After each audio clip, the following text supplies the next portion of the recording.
Hello, everybody. Somebody asked, was I in the video? Yes, that was me. Good evening, everybody. Okay, let me share my screen. Roy, could you enable me? Could you give me the permission to share my screen? Thank you. Okay, I just saw this. So, everyone, it's the last lesson of this series, okay? So we have gone through introduction, rising action, climax, and today we are going to look at the final part of a composition, the conclusion. So before I begin and as we wait for more students to come in, okay, let me just ask everyone who is here already. It's the purpose of a conclusion. Like, I know your teachers tell you many things, right? Your teachers will say, oh, in your conclusion, you have to write this, this, this. But do you know why? Why? Why do we need to conclude our compositions? What's the purpose of a conclusion? And if you know the why and the purpose, of course, then you'll start to think about what you should include in the conclusion, right? So your teachers will tell you many things, do this, do this, do this. But as a learner, as an active learner, you also ask yourself, like, why? Why am I doing this? What's the purpose? As a writer, what's your goal? Okay, so this is does everyone see my screen? So this is the material for today. My colleague Roy has shared it with everybody. Okay, so if you haven't downloaded it, go and download it so that you can refer to it.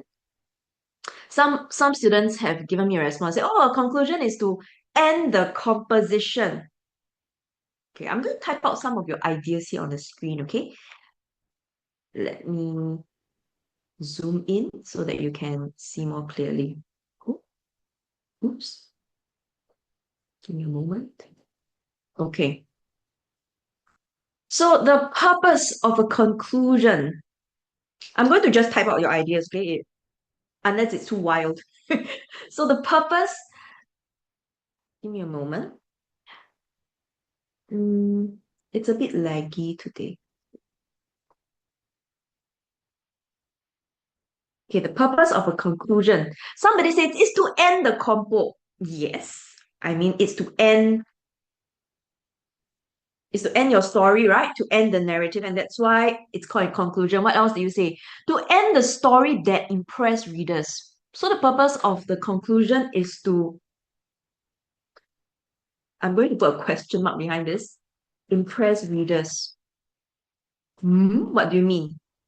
Supposed to be impressing your readers throughout the composition? Okay, let me see what else. It's the ending. It's to show a slow and detailed ending. Slow and detailed ending. So the end, slow and detailed. Interesting. I'm just going to type it out and again put a question mark. And I'm going to ask you what do you mean, okay? Like, slow and detailed ending. Okay, so this is, I'm going to just put here a discussion. Okay, slow and detailed ending. Hi, students. Hello.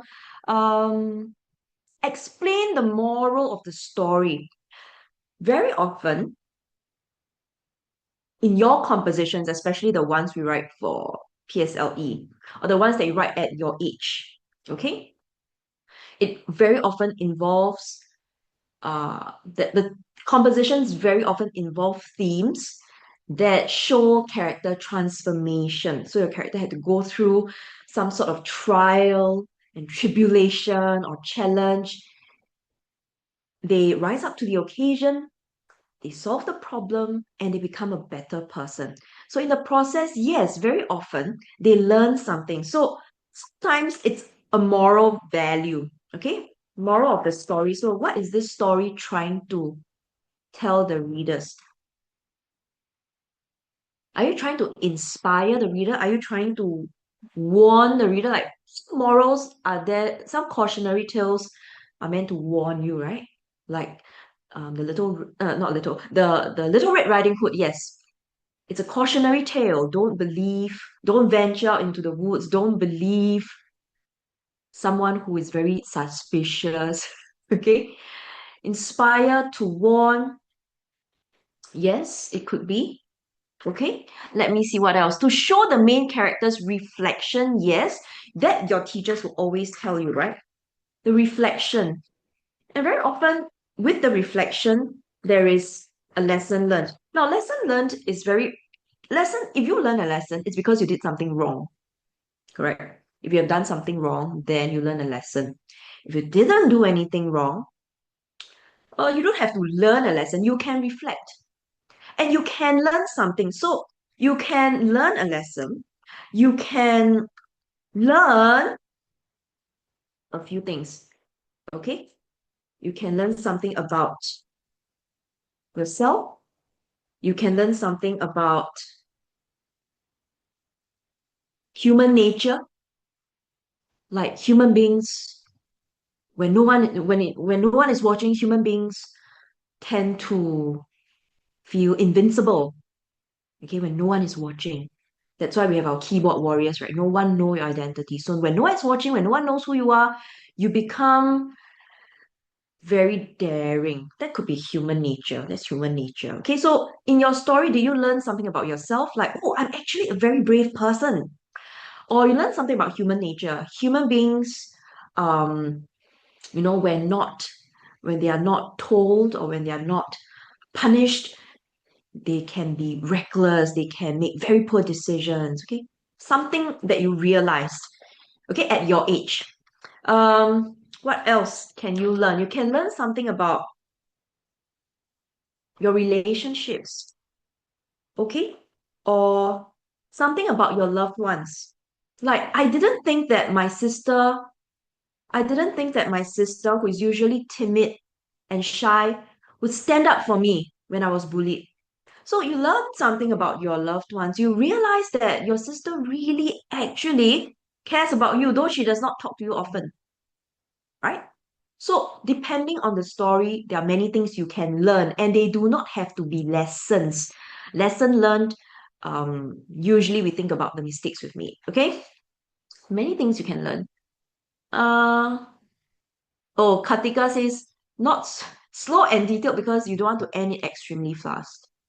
So you're not saying a slow and detailed ending, that it must wrap up the story. It must be satisfying. So don't rush and don't use cliche phrases like, if it's an accident, I will never forget this accident, full stop. If it's a memorable outing, this memorable outing will forever be etched in my heart. Those really don't say anything. It's just a single sentence. And usually when students do that, it's because they didn't manage their time well. Okay, or they don't know what to write. So today I'm going to tell you what you write. And I tried this with my class. So if my students are here, you know. So from a one sentence conclusion, now they have five sentences. And it's a really good conclusion. You don't need big bombastic words and all that. No. You just need to use certain sentence stems and put in thought. And it really gives the examiner a good impression of you just before they award you a mark. Okay? So these are some things I want to tell you today. Finish the story strong. Yes, wrap up story satisfying, finish it strong. What else? Values. Yes, you learn certain values like your school values, bravery, responsibility, care. Can it be a reflection or like a quote? Yes, in your reflection, you can include a saying, a wise saying, or a quote. Okay, so if the composition is related to honesty, so honesty is the best policy. Through my experience, I can say, or I'm confident to say that this is absolutely true. The thing with using quote or quotes is this. If you use a quote, like in introduction, if you use a quote,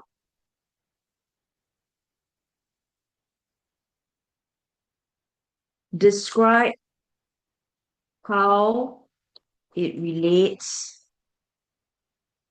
to your story, okay? Do not simply quote, honesty is the best policy. This incident will forever be etched in my heart. Okay, so if honesty is the best policy, honesty is the best policy. To this experience, I realized that if we tell one lie, we have to use many other lies to cover it. So the best thing to do is to tell the truth. And we can live with a clear conscience. So you give a quote and then you describe how does your story match the quote? How does your experience match the quote? Okay? Even at secondary level, that's what we tell our students because in their essay writing, they can begin with quotes, but you do not leave the quote there and let the reader go and decide what the quote means. Okay? So we explain it. It's a normal amount of words. There's no normal. In general, by P6, to have a well-developed composition, it's about 400 to 500 words. Well-developed. Okay? I know in the exam it says 150 words, right? Uh, but 150 words would make it a very basic composition. 150 words, can you have a story arc with 150 words? Yes. You can have about 4 sentences in the intro, 4 sentences in the rising action, 4 climax, 4 falling action, and maybe 4 in the conclusion. And then you have about 150 words to 200 words.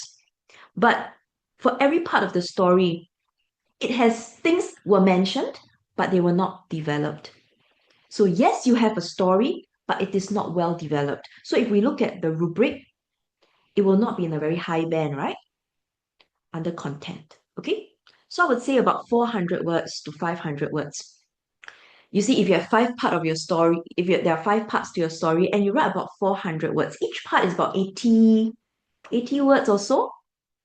Okay? Like a paragraph, like a pretty decent paragraph. Okay? So that's an estimate. That's an estimate. The most important thing is everything you write is important in addressing and developing the theme.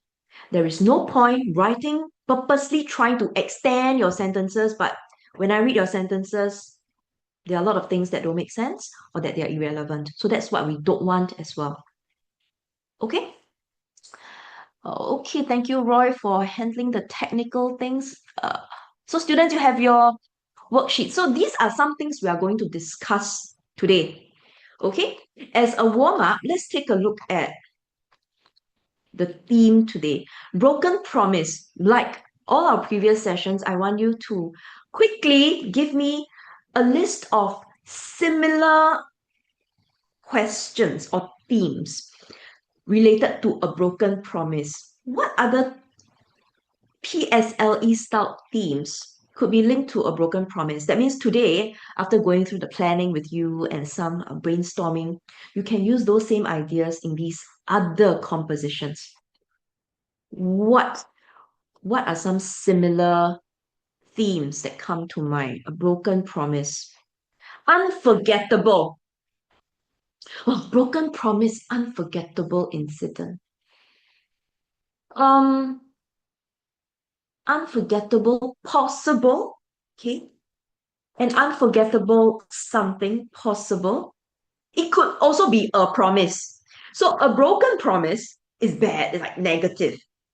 But in PSLE, very often they give you something that allows you the freedom to go either way.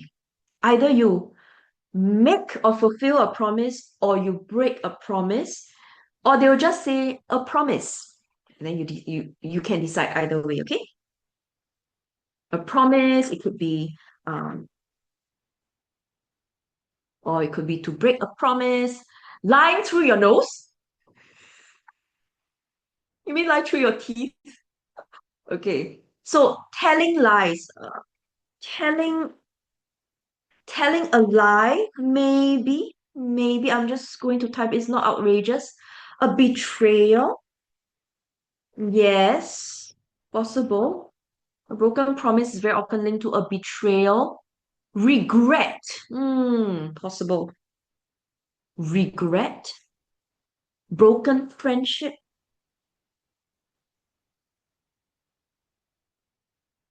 Okay, or friendship. More neutral. Let me see. Losing trust, cheating, losing someone. Yes. Cheating, cheating, betrayal, cheating, telling a lie. Okay, so those are very similar. Family secrets, leaking family secrets. Do not tell your family secrets to anybody, okay? They are secrets. Let's take a look at the three pictures. These are very common pictures. They are very accessible. They're familiar. Could be a setting, could be an action. Okay, so let's unpack this theme first. Broken promise. When something is broken, what does it mean? When something is broken.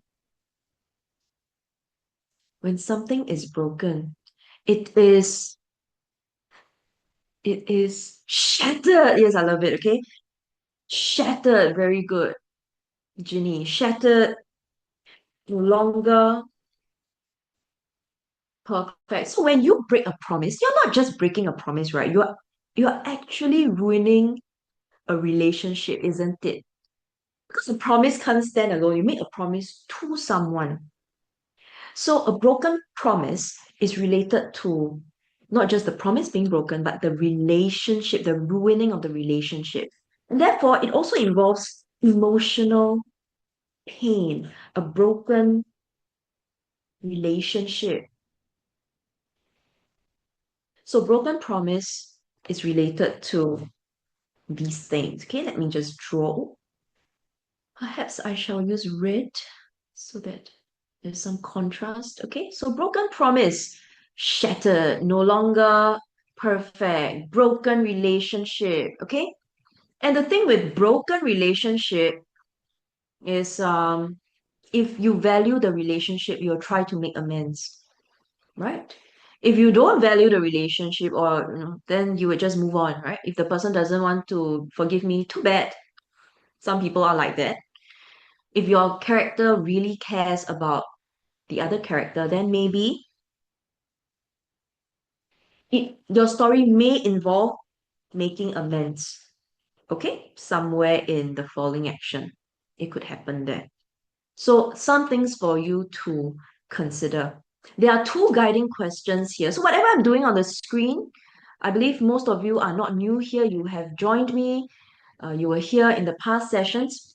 So take down everything, okay? Because I'm not rushing. I'm talking and typing, so you have time to do that.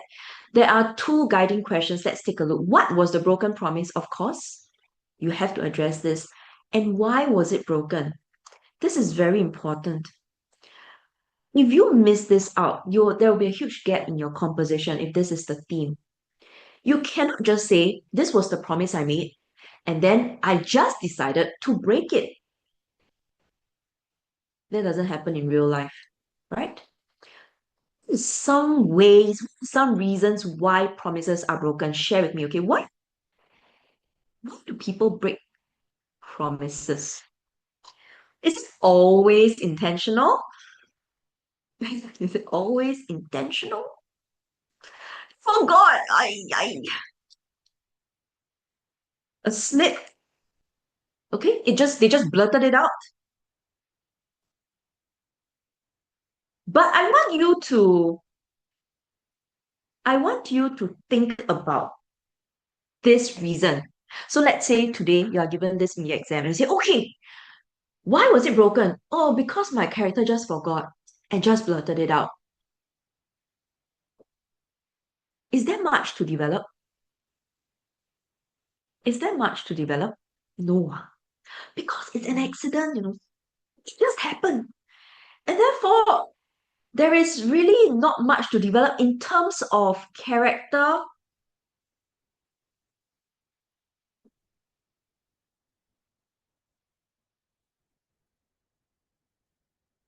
I want you to consider what's the character's motivation or intention, right? So we need to go into their minds, their hearts, and wonder why did they decide to break this promise? Did they have, did they endure any sort of difficulty or struggle when they break the promise? Okay, so a slip or blurted it out. not so much development, but motivation or intention. Okay? Maybe they had something even more important to attend to. So perhaps there is a dilemma involved. Okay? Could there be a dilemma involved? Maybe. They didn't intend to break it, but they had to. They had no choice. Then there is more internal struggle. Okay? They cannot cope. Maybe it was after an argument. That's a great point. You mean after an argument as a form of revenge? Is it? Is that what you mean? Maybe, yeah. That's not very nice, but it can happen in real life, okay? Because characters can be, human beings are complex. Your character does not have to be overly complex. You don't have time to develop that. But your character could have a weakness. One weakness, because you are writing this composition within 50 minutes. One weakness, vengeful, hefty. Then maybe this is possible. Okay, so these are some ideas I want to keep in mind. Slipping or blurting out, I'm going to put a question mark because I think if I use this and I try to plan it in my story mountain, I might feel like my story mountain is a bit skimpy. Okay, I can't really develop much. So something for me to keep in mind. Now there are three pictures here: birthday banners, and this woman and child hooking their pinky fingers. So usually this symbolizes a promise, right? The promise is made. It has to be made first before it's broken. Okay, between an adult and a child. And lastly, a special date circled on a calendar. That means there's an important date. Okay, so we are going to take a look at on number 3. Let me see what some of you said. They realized they could not do the promise. You mean fulfill the promise? Okay, they were bad mood. If someone just wakes up one day in a bad mood and says, you know what, today I'm going to break the promise, I don't think that's very logical. And I think it's not easy to develop such a character. Like, why would someone do that? Does this person have some sort of issue? But we don't have time to go into a long, long backstory, okay? So there is no need to develop an excessively complex character. Okay, so what's a broken promise? A broken promise is when someone makes a commitment. That means they told you, yes, I will do it, but they didn't follow through. They didn't keep their word. And when they don't keep their word, it results in disappointment, loss of trust, okay? And of course, the ruining of the relationship. Let's take a few notes here. When we think about characterization,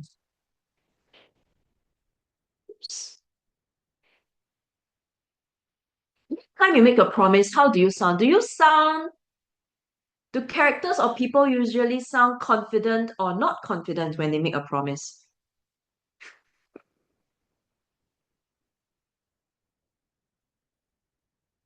Do people sound not confident, like, okay, I promise I won't do it.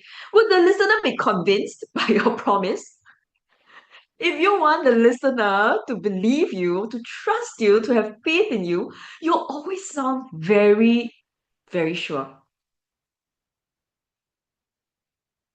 Okay, always sounds sure. So, what kind of things would someone who makes a promise say? So they often say, don't worry, I will definitely. Can all of you spell definitely correctly? I've seen a number of compositions already, definitely spelled wrongly, okay? Definitely, spell it correctly. Definitely, I will. I promise I will always get this done. Or I will surely get this done. Okay, you can trust me. Da, da, da, da.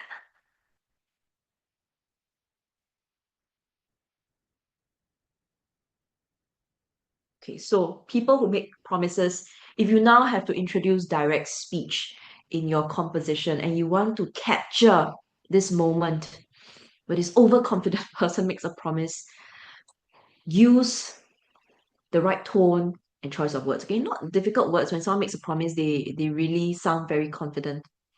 So when someone tells you, for example, okay, Javier, I will definitely come and watch your soccer match. When you hear that, you go, wow, my friend is so supportive. And during and on that day, you are going to look out for your friend. And then you don't see your friend. So when your friend does not appear and breaks his or her promise, what is going to happen to you? Even more painful when the promise is not fulfilled. Especially if someone is so confident. Okay? And it's especially painful if this person really matters to you, isn't it? If it's some random person, you don't really care. But usually, people who bother to make promises to us are important to us. Correct? Now, the thing with such a person who goes, I will definitely, I will surely. After saying it, let me ask you, is it easy to keep all your promises? It's very easy to say it out. Don't worry, you can trust me, right? But to keep it is very often not easy. So you might ask the teacher, in my composition, must I make it easy or not easy to keep the promise? Again, you think from the angle of creating characters and situations which allow you to develop the theme, okay? So in your composition, if your character can easily keep a promise, break a promise, everything is so easy, you don't really have a developed plot or character, right?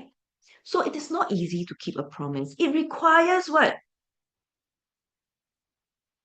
Requires effort, no? Hmm. Okay. So, like I said, when promises are not kept, you get broken trust, broken relationship. Okay. Heartbreak emoji. Okay. Broken trust, broken relationship. Oh, yeah. Sometimes to keep a promise, you need extreme patience. Like, for example, if your parents say, okay, I promise I won't shout at you, I won't scream at you. It takes a lot of patience and effort for them to calm down when you do something triggering, is it? Extreme patience, yes. Extreme effort. So effort doesn't just mean physical.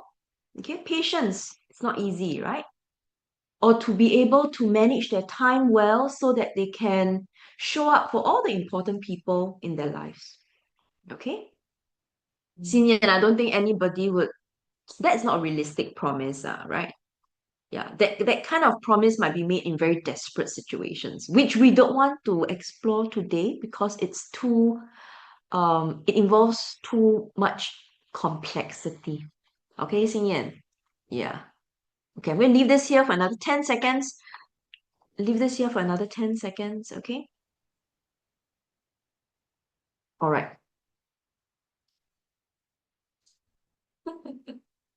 So what if? What was the promise? Now, this is super important. In fact, where in the story mountain, if now let's you're planning, where do you think the mentioning of the promise, or where do you think the character should make the promise in the composition? Which part of the story mountain? We went through, right? Several story mountains in the past few sessions. So if I say today's composition is about breaking a promise, where must your character say out or say that promise? Rising action? Rising action? Hmm. Hmm. Is rising action a little late? If you put the promise in the rising action, then what's in the introduction? Then what's in the introduction? Think, right? If I put in rising action, then what's in the introduction? Hmm. It's quite late already if you write the promise in the rising action. Let me tell you why, okay? I'm just going to fast forward to this story mountain because since I'm talking about the story mountain, what is the topic again?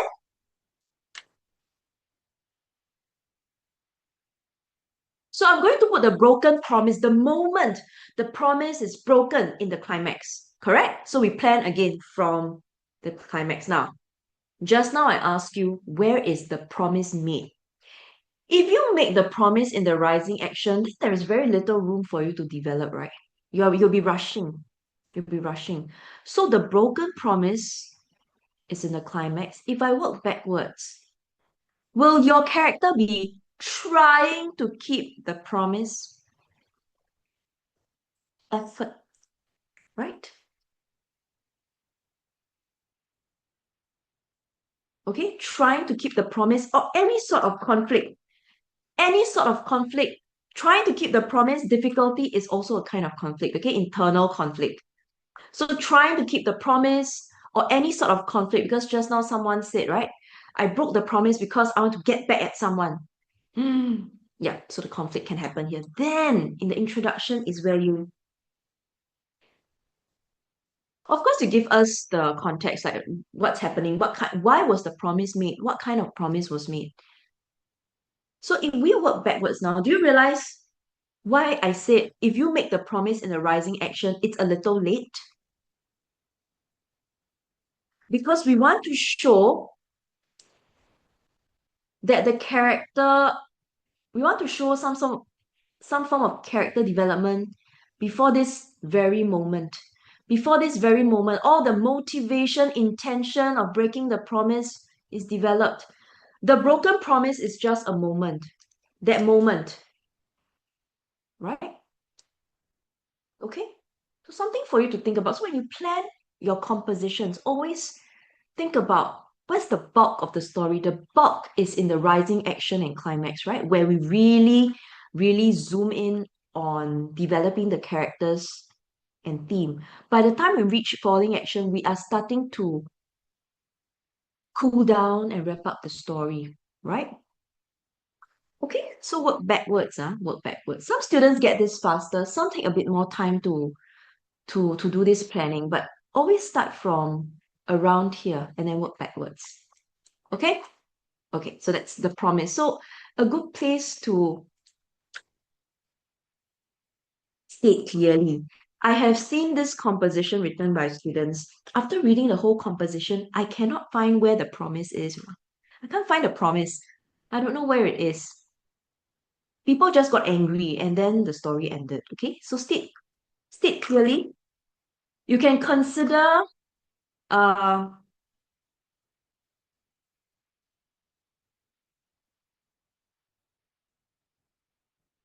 like the one I showed you just now. Don't worry, I promise I'll be there for your soccer match. You can trust me, etc., etc. So it can be in direct speech. Something I want to consider as well is in the intro. Can it be the opening line in the intro? Yes. Can it be the last line in the intro? Yes. I think depending on the strategy you're using, some people want to go for a dramatic opening. They start with the promise. Okay? Straight away. And then, why are you making this promise? You assuring the person that you'll keep the promise, etc. Why was it broken? I've mentioned this earlier. Okay? So, just now some of you told me, because I fought with somebody, there was an argument, okay? Or hectic work schedule, I really cannot fulfill my promise. I promised to watch my son's concert, but my boss needed my proposal and I had to stay back after work. I don't want to lose my job, you know? So sometimes it's not so easy to keep promises, okay? Especially when both things are really important to you. So think about this. Set up the situation and reason. Okay? This situation and reason has to be intense, has to be difficult. Anything easy, it's quite hard for you to develop. Okay? Intense, difficult. Okay? Does the main character have to be the one who breaks the promise? Good question. The topic is a broken promise. You can write, of course, from third person's perspective. That's always an option. But let's say you're writing from first person. Are you the one who broke the promise or are you the one receiving the broken promise? It can go either way. But for me, I will go with me being the one breaking the promise. Why? Because I will have the reasons, right? I will know the reasons. If I'm the one, let's say I'm the child, my mom promised to come to my concert and she's not there. I don't know why. Maybe after that, when she tells me, I'll know why. But it's over already. I want to see the promise broken live, the internal struggle live.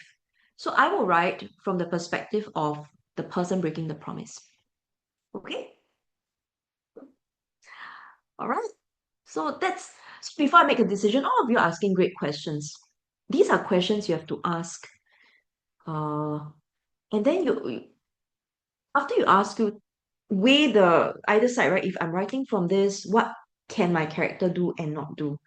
If it's on the other side, what are the pros and limitations? Okay. What happens when you write this story going a little too deep and making it too emotional? I'm not so sure what you mean by a little too deep and too emotional ever. I do want your characters to be emotional because if no one cares about broken promise, we have no story. Oh yeah, I broke a promise. Oh, it's okay. No more story, right? There's no story. So if there are no strong emotions, you can't really have a well-developed compo. So people must care. The characters must care. Feelings must be hurt. Okay? When teachers say don't get too complex and all that, they mean perhaps they mean don't talk about things like death and all that. There's no need to talk about those things. Talk about things that you and your friends go through. You go through in school. What kind of promises do you make between friends? What kind of promises do you make to your parents or your parents make to you? Right? That's all. Okay? Okay, let's take a look. I know all of you have many interesting ideas, but you can have all those wild ideas, but when you decide your storyline, go with the one that is most logical and believable, okay? Okay, birthday, occasion, special occasion.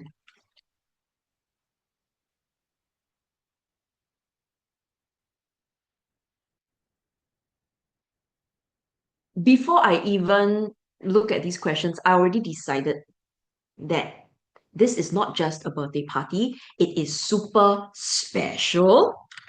Because if it's not, nothing matters. It must be a loved one or a best friend, involving a loved one or a best friend. Wow, very important people. So when you think of characterization or your development of characters, think along that line. Okay? And it has to be birthday. Please don't turn it into something else. Whose birthday? Could be a very young person, could be a very old person, could be a friend, could be a family member. Okay? Promise could have been made. I will definitely be there.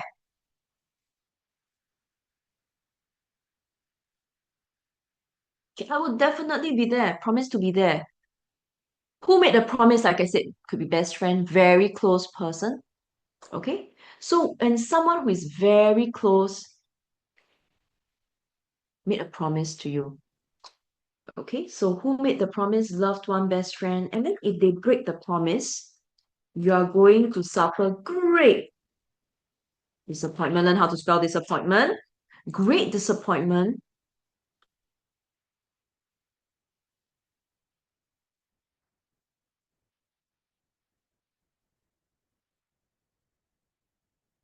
What I said.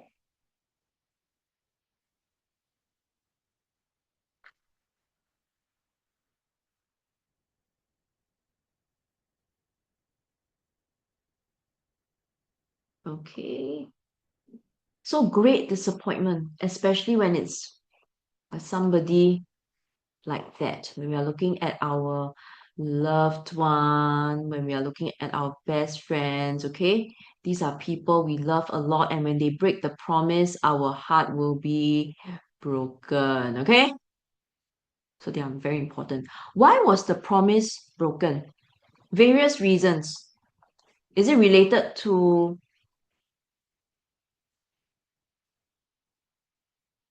schedule,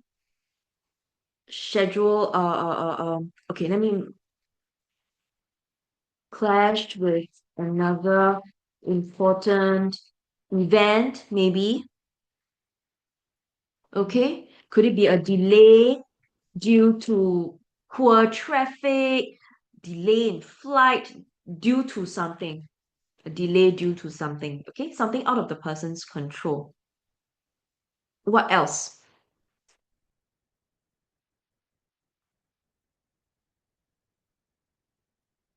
What else?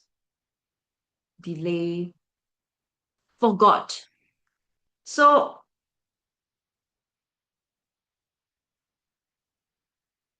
why would someone forget? If you're a best friend, why would you forget your best friend's birthday? It cannot be simply forgot. I'm going to add this, forgot because of hectic schedule. Okay? I'm not sure about you. Sometimes parents, we forget that it's our birthday because every day we just take care of our children, right? And then, hey, today's my birthday. So we can forget when we are very occupied with other things. Okay? Very occupied. Did not want to go. Why not? Why you suddenly changed your mind? So Anya, you have to think if you're creating such a character, why? Picture two. What promise could have been made to a child? You're in the position of a child, right? What promises have adults made and not kept? Tell me. What kind of promises have adults made and not kept?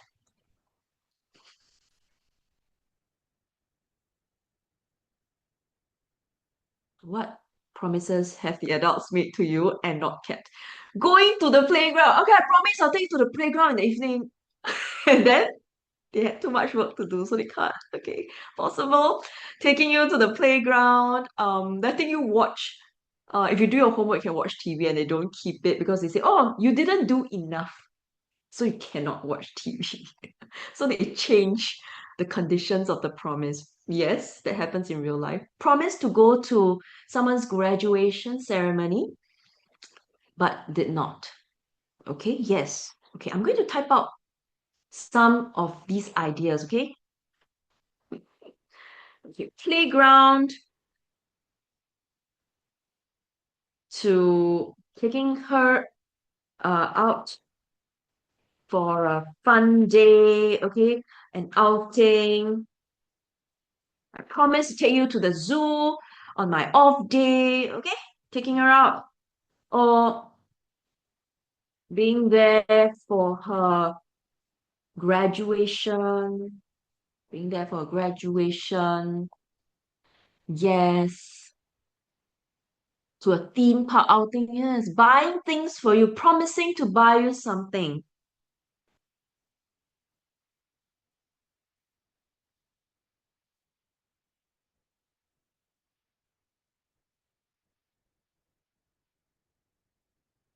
Okay, like, I promise I'll buy you this during my work trip or something, and then they forgot.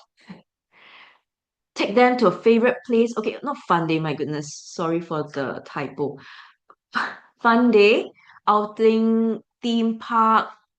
Promise to hold my bicycle when teaching me to ride my bike. This is a bit complex because for you to learn how to ride your bike, your parent really has to at some point let go, right? But if your parent promised you to spend 3 hours on a Sunday to teach you how to ride a bike, but didn't fulfill that promise, and because of that, you were very disappointed. Because of that, you couldn't join your friends for a cycling outing at the park, right? So, yes, that's possible, okay?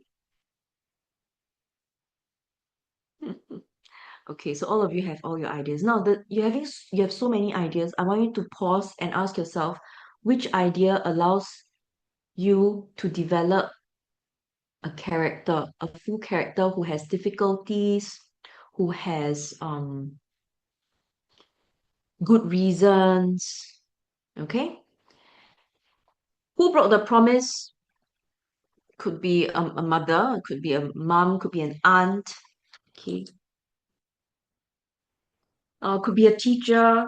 Your favorite teacher promised to watch your concert, etc., and couldn't make it. That's possible. Okay? One thing that's super important is this. All these things I have mentioned, I'm going to draw a little air. All these things I've mentioned, okay? They cannot be neutral. They can't be just, oh, something I like. But if you don't buy it, it's okay. No. Oh, outing. Oh, if you can't take me out, it's okay. We'll go out next time. It must be really important. So it could be the first time I'm performing on stage, or maybe I'm playing the main character in this play and you promise to come and watch me. I'm the main character. Okay? It could be my solo performance. Okay? Basically, basically, the there will be severe emotional impact when the promise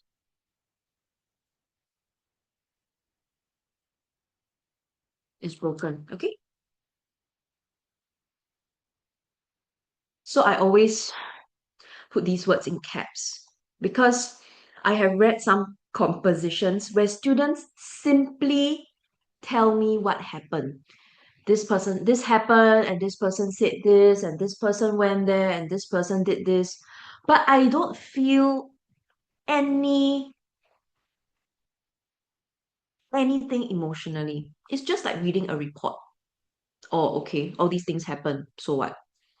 So make sure using your vocabulary, you describe these emotional impact properly, okay?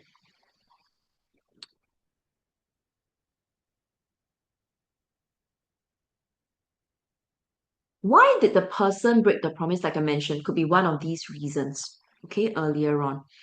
Let me move on to the third picture, and then I want to share something else with you in the story mountain, okay? Okay, so picture three, what is so special or significant about this date?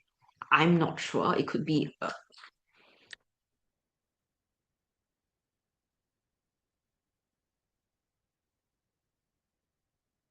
graduation. Okay, so some of these pictures you can actually use both, right? Special performance, graduation, a birthday party, like with picture one. Okay, by whom? Someone close. I'm not going to repeat. Okay, some of the ideas here.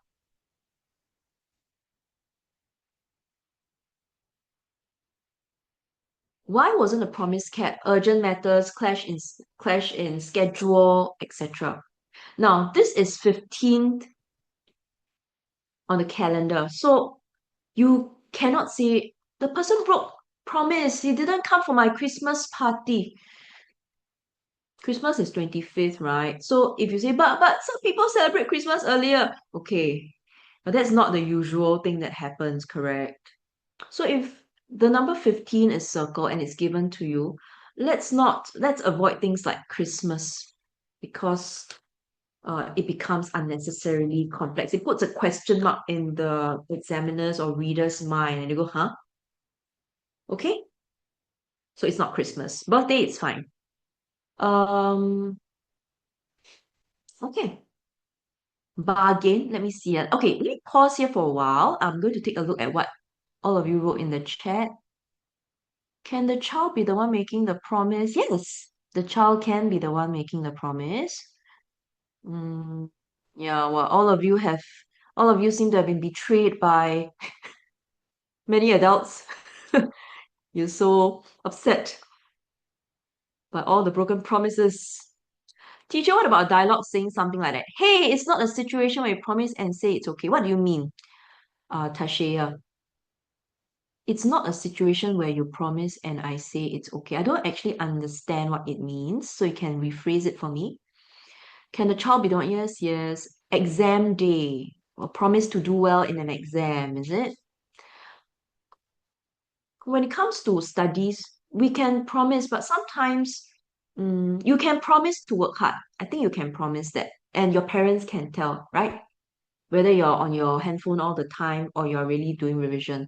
But promising to do well, actually in an exam, you can only try your best because you can't predict many things. You can't predict many things out of your control. You can only try your best. But so when you say I promised to do well in my exam and I didn't do well, it's possible. There's great disappointment, definitely. Okay. But in reality, I'm just telling you, mm, just try your best. Okay. Like a dialogue where the kid says to the adult, um, do I get it? Okay. Oh, okay, okay. Tashia. Yes, the person who is suffering from the pain of a broken promise can question whoever has broken the promise. The person can be angry. Yes. So that can be expressed in direct speech. Travel company is breaking the promise. A bit complex because do you operate a travel company? Do you operate a travel company?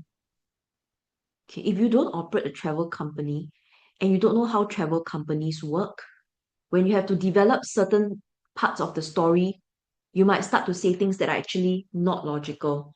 So, develop a composition with characters and situations that you are more familiar with. Okay?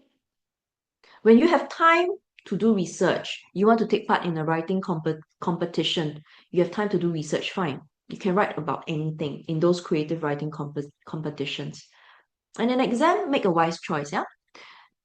Did not go to your mid-autumn, yeah, so not appearing at some sort of party. Okay, this part I wanted to tell you, Story Mountain, okay?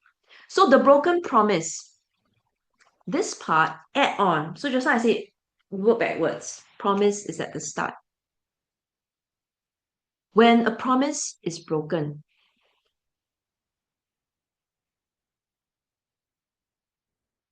this is the climax, right? Climax means either intense action, physical, or intense emotions.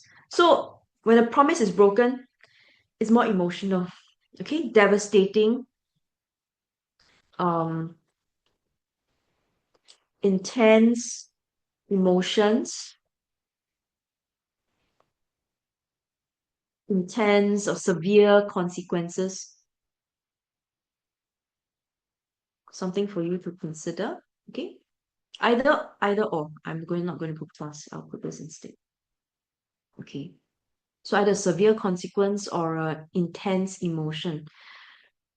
Something I want you to think about as well. If your character if your character is young, the promises made by adults, like family members, actually mean a lot, right? So let me give you an example. If today I promise my son I'm going to take him to the playground after I end work, but just when I was about to end work, an urgent matter came in, okay? And I have to attend to it. I cannot take him to the playground. From my perspective, from an adult's perspective, the playground is always there. I can take you there another time, right? So it's not a big deal. So to the adult, they might not think it's a big deal. So in this climax, I want you to imagine the emotions from the child's point of view. Going to the playground is super important. After a long day in school, I just want to play. It's a very important part of my life. So this intense emotion is from the recipient's point of view. Okay? Of course, the adult might feel differently, but this is what the person feels. Then over here, trying to keep the promise, I'm going to add a little bit more things here. Maybe before the party, you are imagining how much fun you're going to have with your best friend. You've planned all these games, and that your friends said they would come. Okay? It's great anticipation. And then what happened? Okay? Excitement, looking forward, lots of planning. I plan, but they didn't turn up. Okay? And at the start, direct speech in the context. Following action for this composition. What's going to happen once you break the promise then? Does the child end up in some conflict? Can your characters have a conflict? Yeah, of course. A broken promise sort of composition or story already there's a conflict built in already. There's a conflict built in. Okay, let me just since I'm talking about conflict, let me find a spot to put this. Since some of you ask, can there be a conflict between the parent and child? What's a conflict? The conflict is when there is a goal. Okay, firstly, there's a goal, and the goal cannot be met. Okay, simply put, I have a goal, and the goal cannot be met because of this is one type of conflict. In the previous session, when we were talking about the rising action and climax, we talked about different kinds of conflicts, right? So conflict just means why do people come into conflict? Because their goals cannot be met, or they don't see eye to eye. So my expectation is different from your expectation. So there's a conflict. Okay? So yes, of course, the two people could end up um having a conflict or their relationship could sour. Yes. Okay? Yeah. Falling action. Can you tell me what happens in the falling action of such a composition about a broken promise? Promise is broken already, very devastated, very hurt, cry. Okay, it's all in the climax.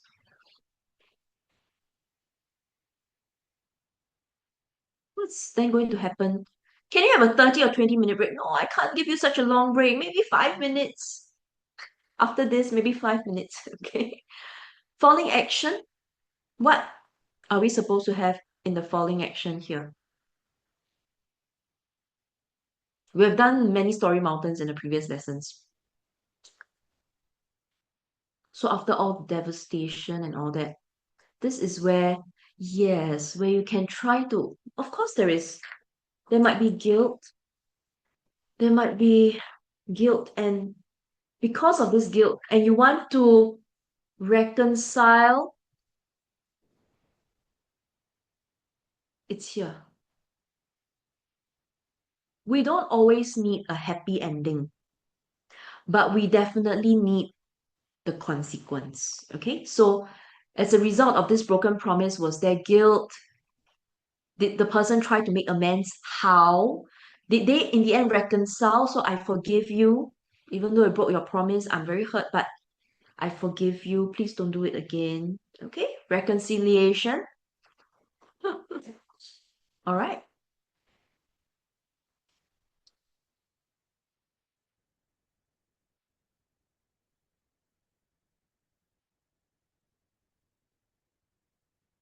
The quality of the relationship changes. Okay, for better, for worse, usually for worse in this context. Now, in the end, today we're going to talk about conclusion, right? Okay, so later on we'll take a look at some conclusions. But in this conclusion, if you broke your promise and you're the one breaking the promise, you're going to learn a lesson, you're going to reflect, you're going to decide your boundaries. Okay, you're going to decide how whether you are still going to make such promises in the future. Okay, something for you to consider. How to create suspense. Suspense is created when you don't reveal the truth too early. Then you create suspense. Okay? Ways to resolve the problem, yes. Okay. So now, let's take a look at some quick notes. Okay, let me see. It's 7, it's going to be 8 o'clock. Let me go through these notes and then I will give you a break. So those who are not going for a short break, you can start on this. Okay, so let me go through the notes first. Okay, there are a few things I want to tell you. Firstly, when it comes to falling action and conclusion, they must both be logical and satisfying. Okay, what does this mean? What does this mean? You, okay, never mind. I shall type it here. Hmm? Okay. Don't type irrelevant things in the chat, okay? So that we can keep the session focused. Now,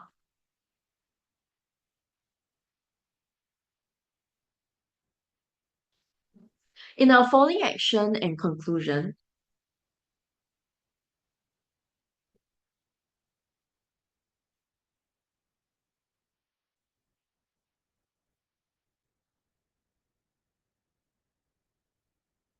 the story ties up the story in a way that feels complete and meaningful. So a lot of students focus on the complete part. Yes, I finished my compo, right? But is it meaningful? If you conclude with this will forever be etched in my mind, is it meaningful?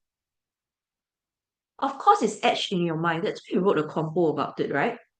So you're stating the obvious. I actually know already. You don't need to tell me that.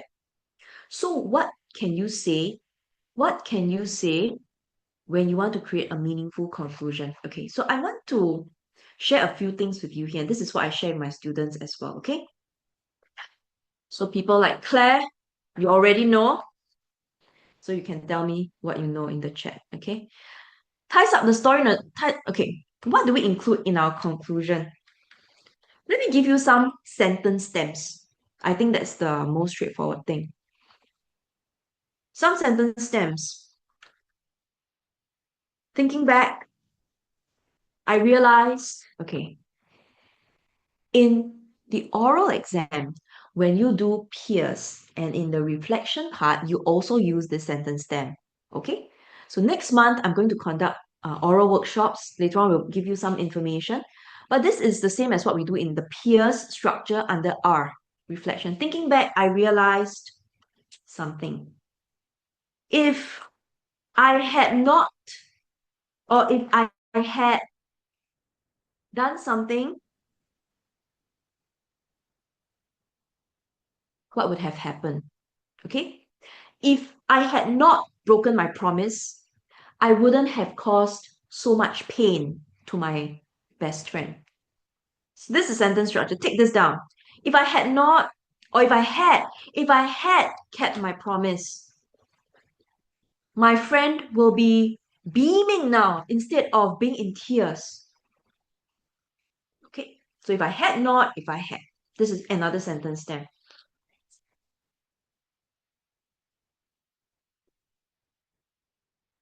Let me see what's in the chat. Okay. So once you've thought that you realized something, you can also say, I learned, or I vow. Vow is another promise, right? Is it ironic to have broken a promise and make a new promise? Maybe. Okay, I learned, I vow, I want, okay? I want to do what in the future? Okay?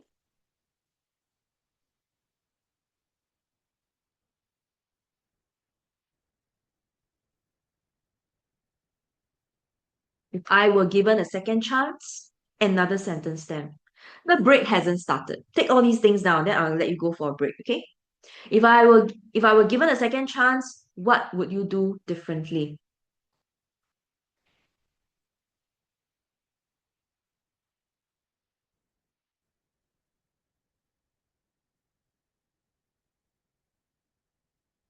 You can say I hope. Hope could be for anything, for yourself to become better. Okay, I hope something in the future. Now, one thing I want you to include in your conclusion is always in your conclusion. Um,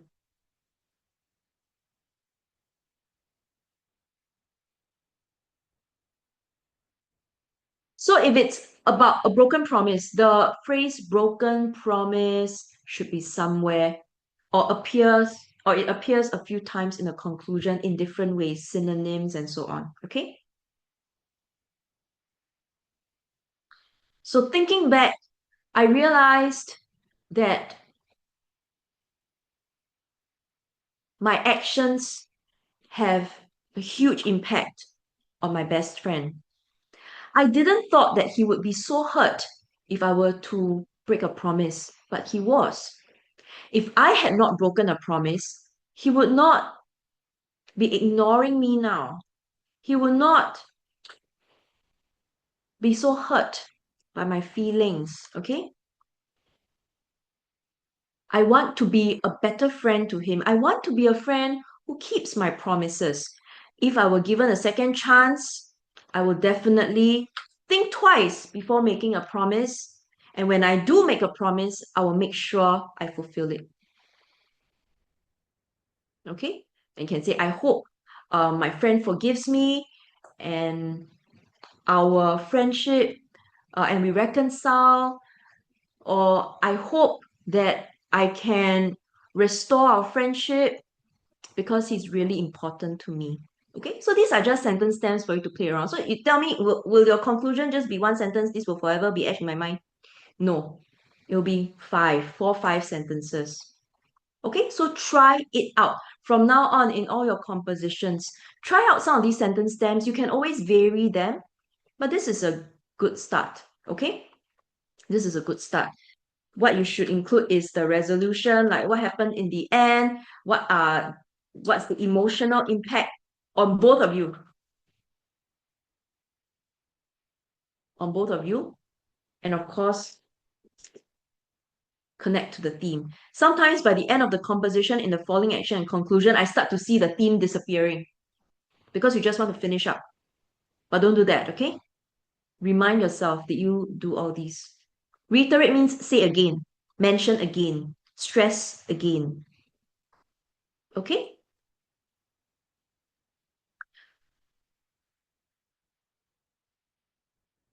Let me highlight this.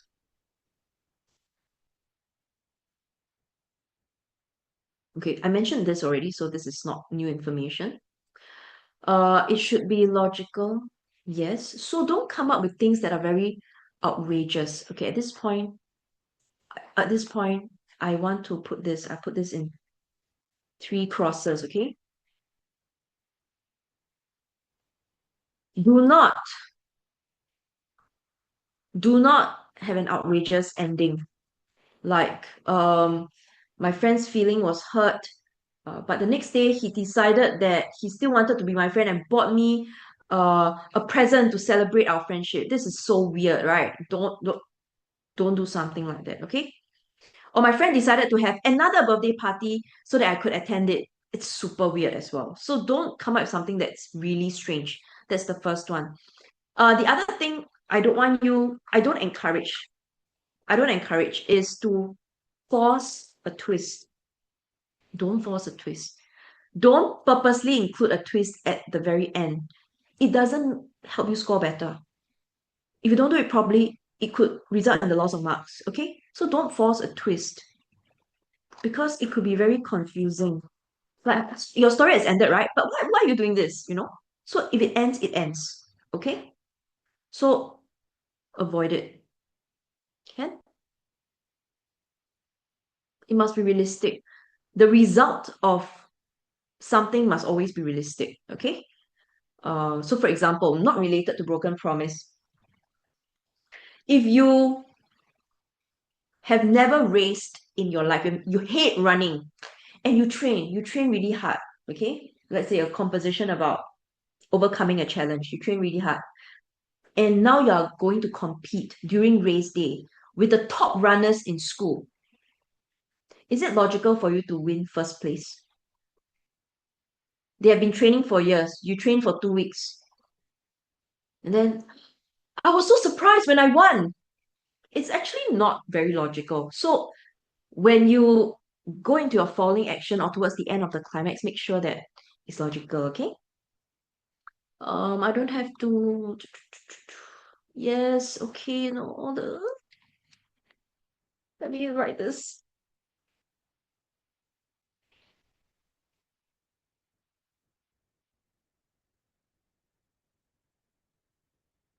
No, no, this doesn't actually say anything. It's just words on paper. If you write a proper conclusion, I am convinced why it's etched in your heart. If you don't say anything and you simply tell me it's etched in your heart, okay, doesn't mean anything to me. All right?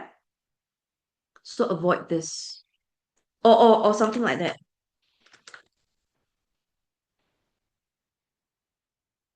I will never forget. This is also doesn't say anything much. If you give me a good conclusion, I know you will never forget. Okay? Will you lose marks if you create a conclusion that is illogical? Great question. What do you think? If you look at the rubric, everything has to be relevant. Am I right? Fully relevant. Top band. If you create a conclusion that's illogical or don't match your story, then it's irrelevant, it's unclear, it's confusing. So, Chen Cheng, yes, it will impact your marks. Okay?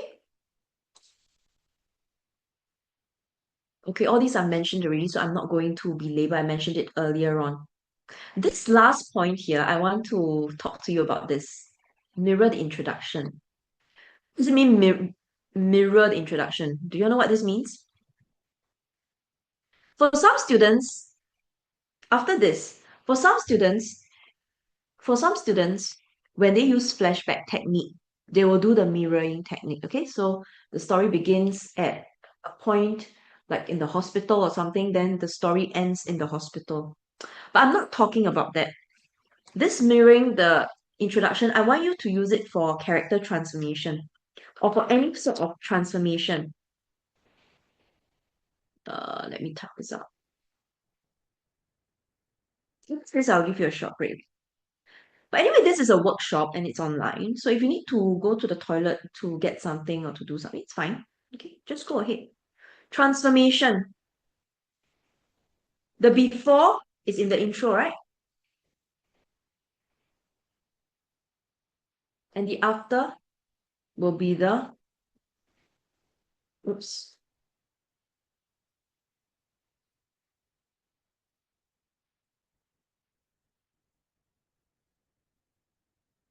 So let's say you, for example, um, messy room in the intro. Then in the conclusion, I talk about the room again, but this time round, it is a neat room. Ending. So basically, I go back to the same place. It can be setting. So in the same setting, what has changed? Okay? Or it could be character. At the start,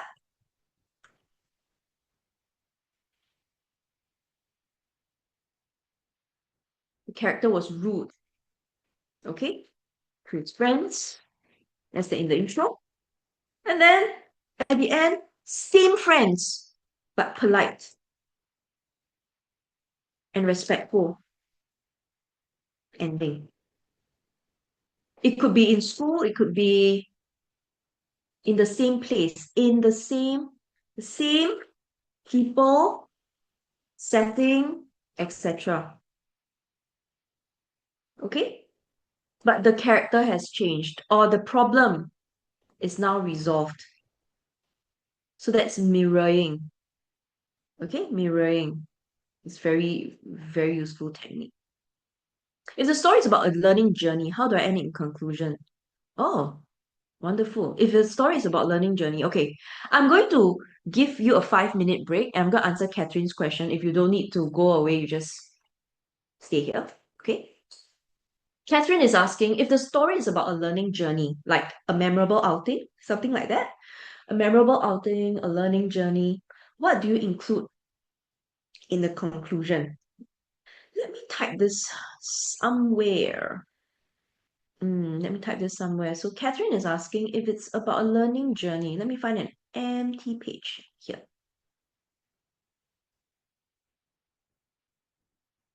If the composition is about a learning journey, okay, it depends on what happened during the learning journey. What happened during the learning journey, okay? A conclusion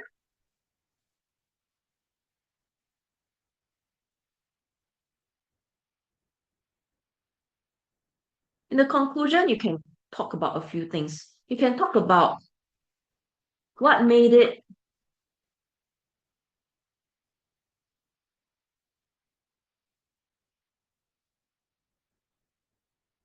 unforgettable or meaningful.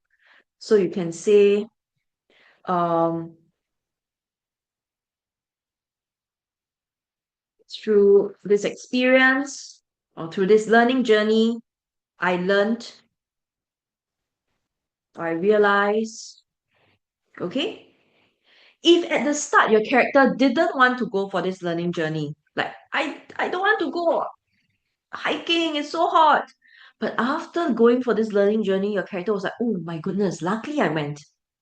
Again, you can use the sentence stem. If I had not, I would not. Correct, Catherine. This is not that different from what I gave, right? And you can have sentence stems like, nothing is more meaningful than, or I really cherished the time I spent. In the future, when my teacher suggests something, I will surely give it a shot, okay? Or not say no. So if you look at these sentence stems, Catherine, they are not that different from the one I gave just now, the general ones. It's always, what do you learn? What did you realize? If you have or had not done something differently, what would have happened? What is this biggest impact it made on you in the future? How would you change your behavior? Okay, Catherine, it's not that different. Okay. If you're writing a story that does not have any conflict, peaceful outing, what can be added to the conclusion? I'm going to throw the question back to all of you. Okay, if you're back from the toilet and all that, let's spend 5 minutes here. Xintian is asking if you're writing a story that does not have any conflict. Happy. Just very happy. It could be to the shopping mall, okay? It could be to Chinatown before Chinese New Year. It could be Kampong Glam for the festivities, okay? Or it could be just a fun class outing. Nothing bad happened. Everyone enjoyed themselves. Can you gain from this experience? That will be what you write in your conclusion. What did you gain from the experience? So if you have a very positive storyline, okay, everything is great, wonderful, okay, how do you conclude?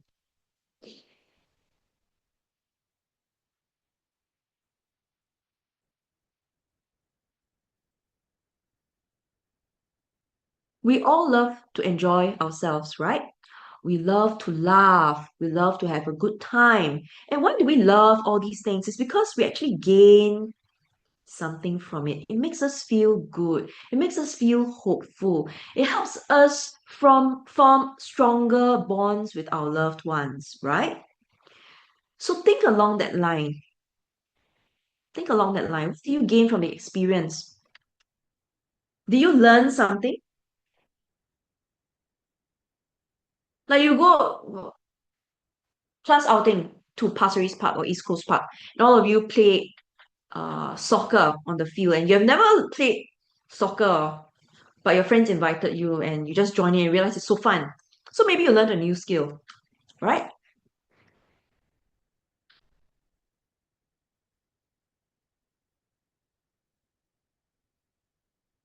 You form stronger relationships or bonds, okay? Or you gain a new perspective. The way you see something, you used to think that something has to be done a certain way, but then now you think, oh, actually, we can be more flexible. So when something is positive, you still gain something. You learn something about yourself.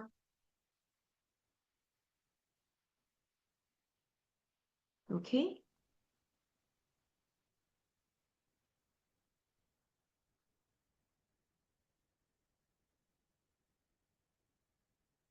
You learn to value what is truly precious. So there's so much, so many. Okay, there's so many for you to consider. Okay. Hmm. And of course, after all these, you can say, you look forward to the next outing. You look forward to spending more quality time with your family. You wish the school could organize more learning journeys because this is the best way to learn compared to sitting in the classroom. Okay? So very similar. Very similar. You just have to do some matching. How could you make a compo with a happy story interesting? Are you a happy story has then you have to show answering some questions, okay? Because it's our last session, so I'm gonna answer some questions. Um, happy story.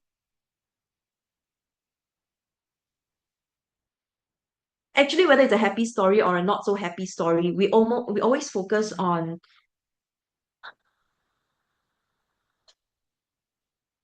okay, let's say happy story, you have a really positive character. You have a really positive character, and this person is caring, cheerful.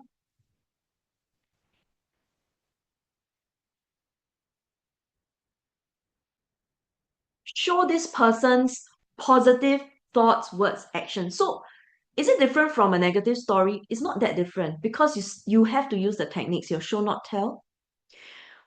Okay? So if it's a positive story, then you're showing the positive things. Why is this person caring? What is he thinking? What kind words does he utter? Okay?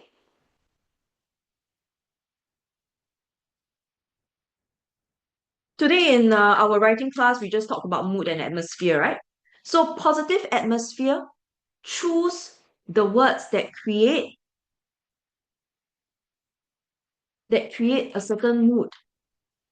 So if you want to create a celebratory mood, you want to create a positive atmosphere,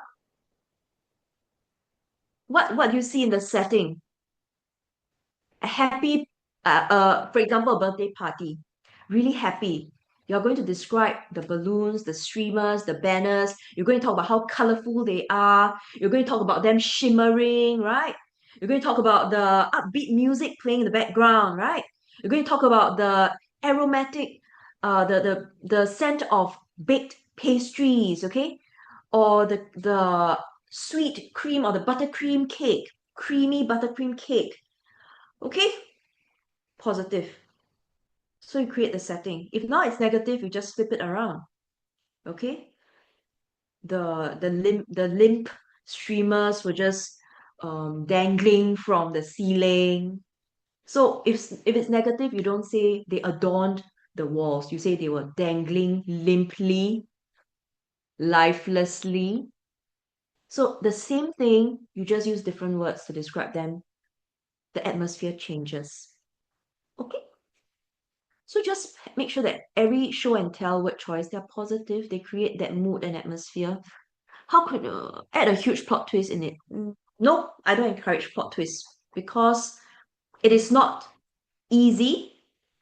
If you're taking part in a creative writing competition, you have 2 weeks to write a piece of writing. You can do your research, you can edit it 5, 6 times, go ahead. But in the exam, you have 15 minutes. Don't suddenly decide that, today I'm going to try to write a twist and I hope it works.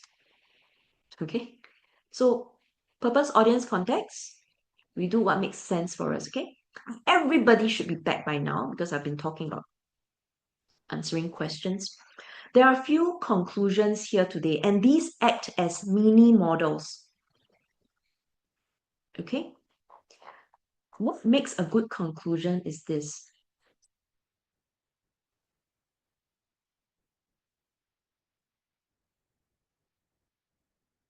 You can tell from reading the conclusion what the story was about. This is a test. So I think I mentioned this in one of our earlier sessions. I said, after you've written a conclusion, You pass your composition to your parent or sibling and you ask them to just read the conclusion and you ask them to guess. Can you guess what my composition is about? If they can, you have a good conclusion. If they can't, then you have to use the strategies. That means you haven't used the strategies I taught you. Okay? Or you can pass it to your friend. After you write the compo, just ask your friend, can you guess what my composition is about? Okay? Because the conclusion is supposed to wrap up your story. Let's take a look at these conclusions. I'm going to give you maybe one, two, three conclusions. Can I give you 5 minutes? Or maybe, yeah, 5 minutes is fair. What I'm going to do is this. Identify the technique, like what technique did this person use to conclude? And I want you to mark out phrases which you think you can use in various composition conclusions or sentence structures you can use, like the ones I gave you earlier on. Okay? So in the next 5 minutes, annotate your paper, highlight to yourself what are things you can reuse or adapt. Later on, I will show you. Okay, so 5 minutes, 8:30, 8:30.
Find out the meanings of the words that are bold and underlined, okay? Add them to your vocab bank.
Gwen, what do you mean flashback?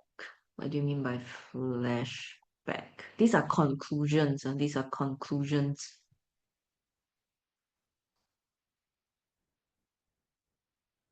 Another 2 minutes.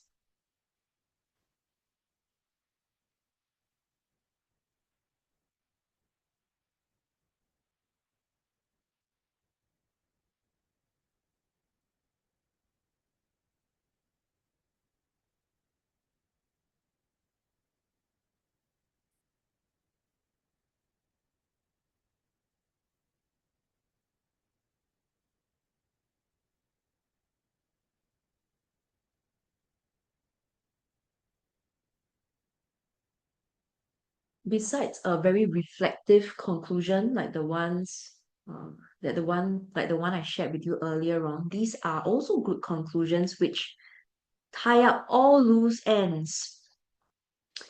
Tie up all loose ends, and that the characters, there is some sort of consequence for both of them, okay, an ending for both of them. Only conclusion C is written, no, Conclusion B and C are written from the first person's perspective. The first one is third. So if it's third person, you are not the character. Then we have to show what happened to both characters, okay, in the end. Let's take a look at conclusion A. Carla deeply regretted reneging on her promise. Reneging means breaking your promise, okay? As usual, she had been too indifferent and had not realized that keeping the date had meant so much to her best friend Laurel. Can you tell from this opening lines in the conclusion what the composition is about? Can you guess? You can, right? It's not Carla deeply regretted breaking her promise. This will forever be etched in her heart. So this we can tell what actually happened. Carla is the one who broke her promise. She and her friend had different expectations. She didn't think it was a big deal. To her friend, it was a big deal. To Laurel, it was a big deal. While Laurel had forgiven her in the past for not honoring her word countless of times, from this conclusion, you know something about Carla as well, right? She always breaks her promise. It's a habit. So in the past, Laurel always say, okay, since you're my good friend, I'll forgive you, I'll forgive you. This instance turned out to be the proverbial last straw that broke the camel's back. No more. This is the last one. You've totally ruined everything. The damage to their friendship was irreparable and it was now far too late for regrets. Okay? So Carla realized something. She realized that her friend was not going to forgive her forever. She realized that her friendship was now irreparable. It's not easy to gain Laurel's trust again. She realized that it's too late for regrets. So she did realize some things, okay, in this conclusion. Now, what are the techniques used here from it's the third person's perspective? So let me write this. Missing the date. Okay, give me a moment. The self-reflection, our character is reflecting. I regret. My friend used to forgive me, yet I keep breaking my promise, and now she will not forgive me anymore, and she doesn't even want to talk to me. Self-reflection. Okay. Last straw that broke the camel's back using a proverb. Okay. And this part.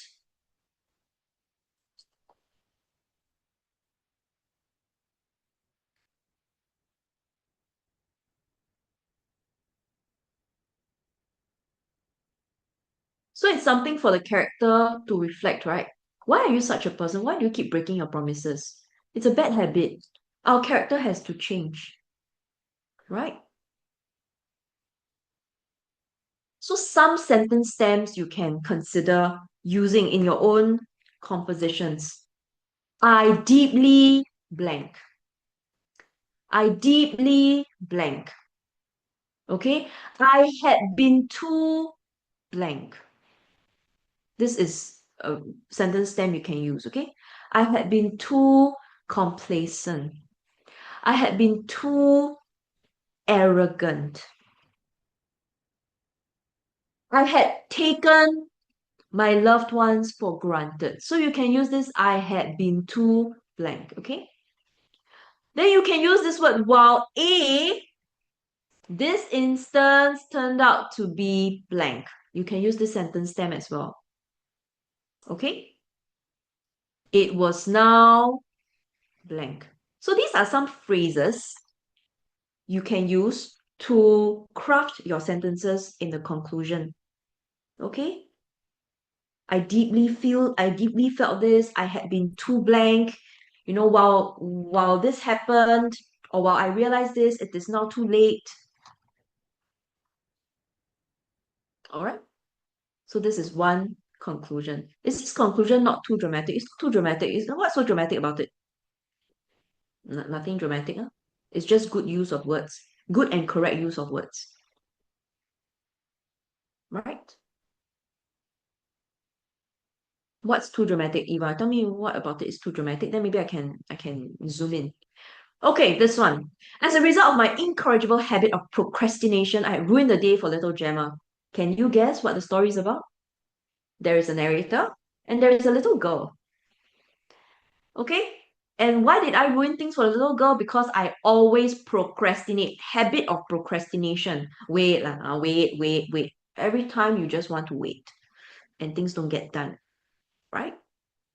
The look of sheer disappointment on her face and the lasting impact of a broken promise would haunt me forever. So, students, if you want to use forever, you can. Not forever etched in my heart, but what forever? What would haunt you forever? What would forever be etched in your heart? What about the incident? So, here it's very clear.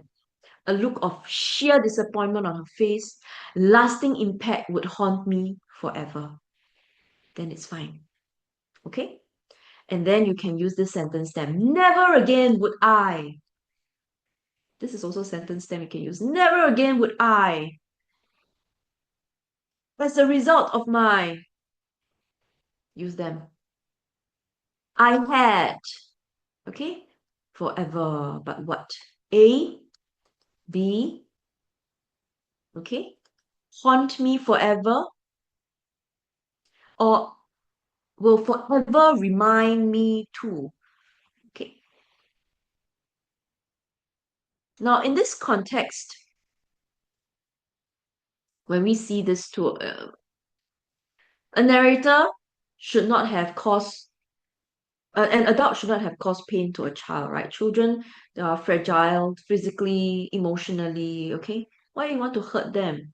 So an adult should have known better, but the adult didn't, okay? Never again would I dare commit such. Oops. Okay, I'm gonna highlight this whole thing. Never again would I dare commit such a grave error. So don't say never again would I do the same. Full stop. Okay, so let me give you a contrast.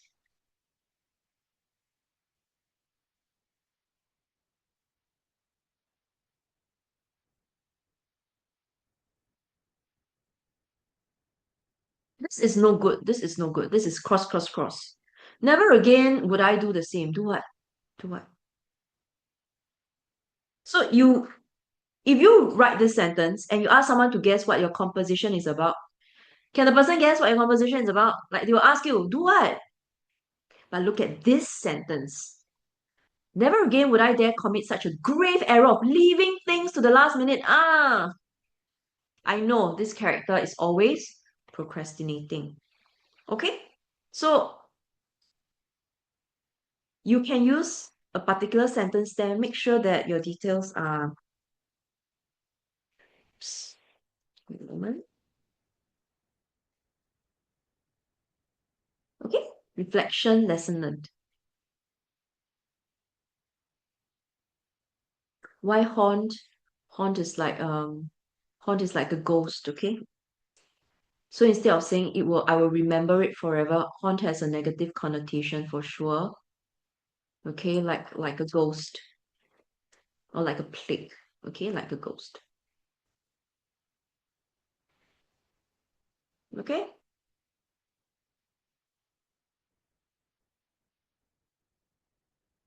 So this is it's not a very long ending, but it does the job. You can guess, right, what the compo is about. Last one. It was only then that I realized it was payback time for all the times in the past that I had let Ian down.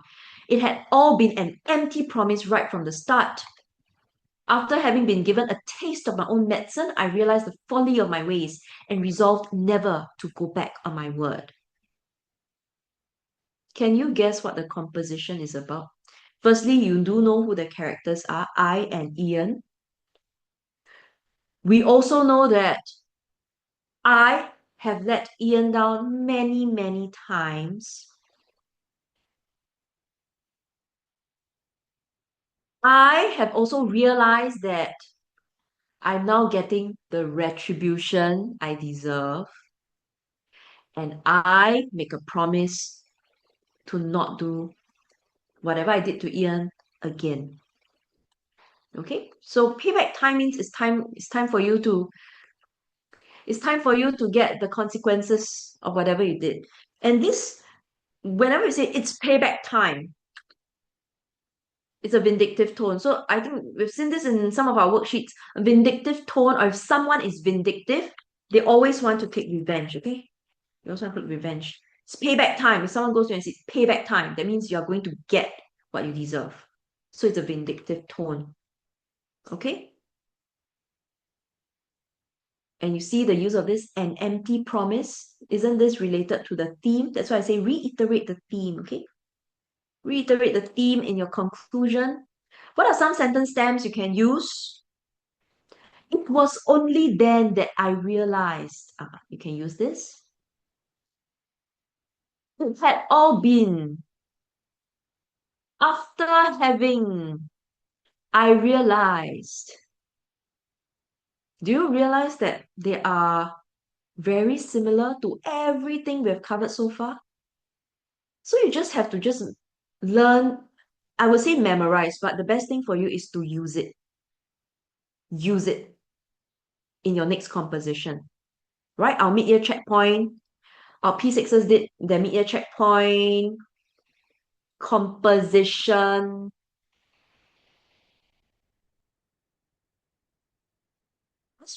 This week they did the composition. Oh no, this week they did paper 2, right? So this is our mid-year checkpoint period. You're going to do paper 2 and paper 1. If you're in the writing class, you're going to do situational writing and composition as well. So apply these in your test papers, okay? This one is a lesson learned. Composition for mid-year checkpoint will be coming up soon, okay? So these are some model conclusions. Okay, for the next, somebody asked what's the last straw that broke the camel's back. The meanings are here. Of course, it's not literal. Okay, it just means that there was a series of unfortunate or unpleasant events. Okay, and whoever and whatever is enduring that situation continues to endure until at that moment, at this one moment, it cannot endure anymore. And everything just gets destroyed or collapses. Okay?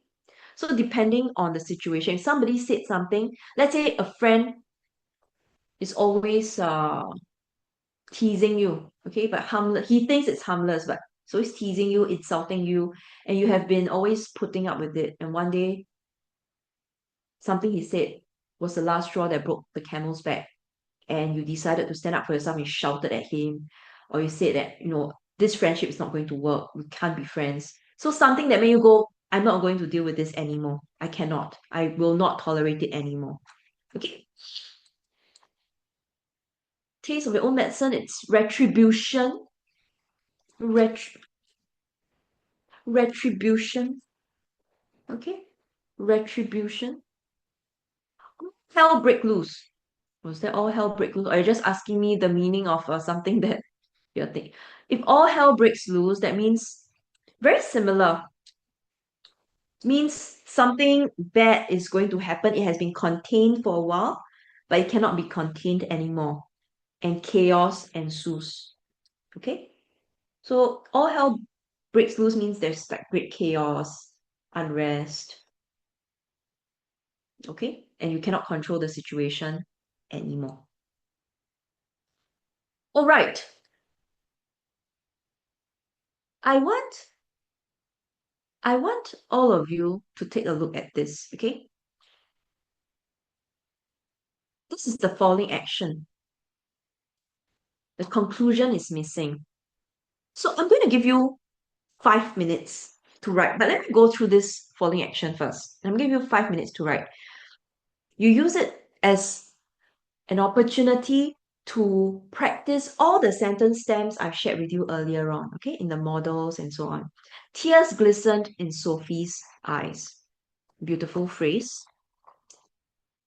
You don't always need tears streaming down someone's face or gushing down someone's face like a waterfall. Okay, no need. You can say glisten. Tears glistening in Sophie's eyes. Everyone had left the party by then. I had missed. Okay, let me. By the way, everyone pronounce with me this word behind your screen. This word is pronounced as glistened. The T is silent. Okay, so oral, if it comes out in the oral exam, this is just because I teach English, I don't just teach writing, right? Silent T, so everyone say glisten. Okay, glisten, like often. Glisten. Glistened. Glistened is like it's reflecting some light, okay? Now, if somebody has joyful tears in their eyes, or their eyes are a bit wet because of joy, what are better words to use if someone's eyes are wet because of happiness? Would you, instead of glistening, it's really mild, glistening. Yes, sparkled, shimmered, right? These are positive. So glistened. Everyone had left the party by then. What does this mean? It's all over. Finished, done. You can't do anything, you can't turn back time. Okay? You can't turn back time. When you cannot turn back time, you feel a great sense of disappointment, right? I had missed the cutting of her birthday cake and the unwrapping of her presents. All that was left in the function room were the sorry looking dregs of fruit punch in the bowl, crumbs of cake on the paper plates, and deflated balloon streamers and other party paraphernalia strewn all over the floor. Just about maybe 20 minutes earlier, I was talking to you about the use of words to create mood and atmosphere, right? Can you tell me what are the words here which create a really sad and gloomy mood and atmosphere? And you highlight them. What over here? Because we are a student who does not bother would say, there was no fruit punch left in the bowl. The cake had been eaten. The balloons had fallen onto the ground. Something like that. Very neutral, yeah. Dregs of fruit. Sorry looking dregs of fruit punch. Sorry looking, like quah, quah, quah, right? Crumbs. Not nice, beautiful slices, crumbs. Deflated balloons. Strewn all over the floor. This can't be positive. All these are really sad, okay? So instead of saying, do you realize that the word sad did not appear at all? Do you realize that in this paragraph, I'm just teaching you, not just following action, just writing in general, right? Do you realize there is not a single sentence which said, Sophie was sad? There was also no sentence that said, I was guilty. Do you notice?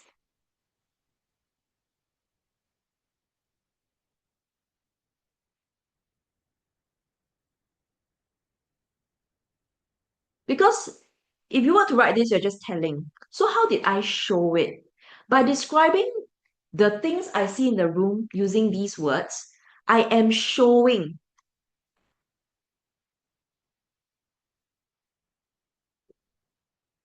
Showing guilt, sadness. No one is happy. No one, when you walk into this room and you see all these, you are not happy, right?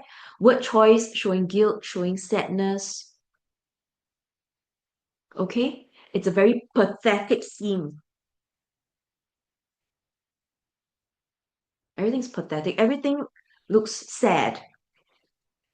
Okay? She had waited expectantly for me to arrive for hours, but I had let her down. Okay. Now, I want you to, in the next 5 minutes, yes, it's show, not tell, yes, craft about three sentences, a conclusion for this context, okay? Use the sentence stems in the models earlier on. You can use this sentence stems over here. I will demonstrate. I will show you. Okay, I will show you a sample. Okay, I want you to try 5 minutes. You can use any of these sentence stems and then link it to the storyline.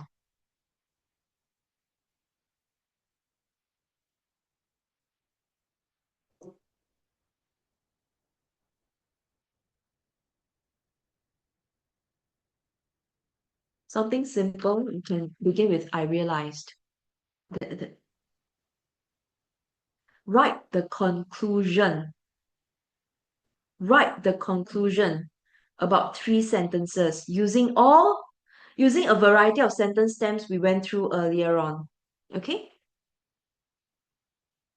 So this happened, you disappointed a child or your friend. What do you realize? What do you learn from this experience? What's the lesson learned? Okay? Let me scroll this.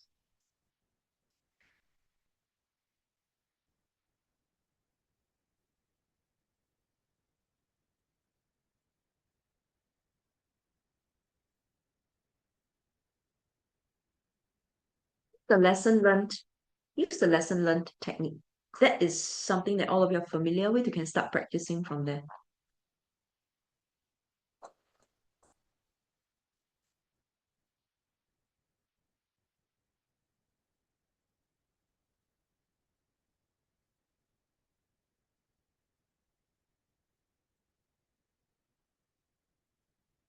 You can say something like that. I realized the folly of my ways.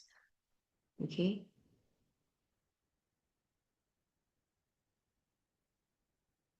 And then you can try. There's no one fixed answer. I want to take a look at what you have, so you can just type it out. I'll try my best, okay, to go through as many as possible. I'll read it out loud and I'll tell you if it's good. Okay? If it's good. We don't have to be perfect, we just have to try. We just have to try. Okay?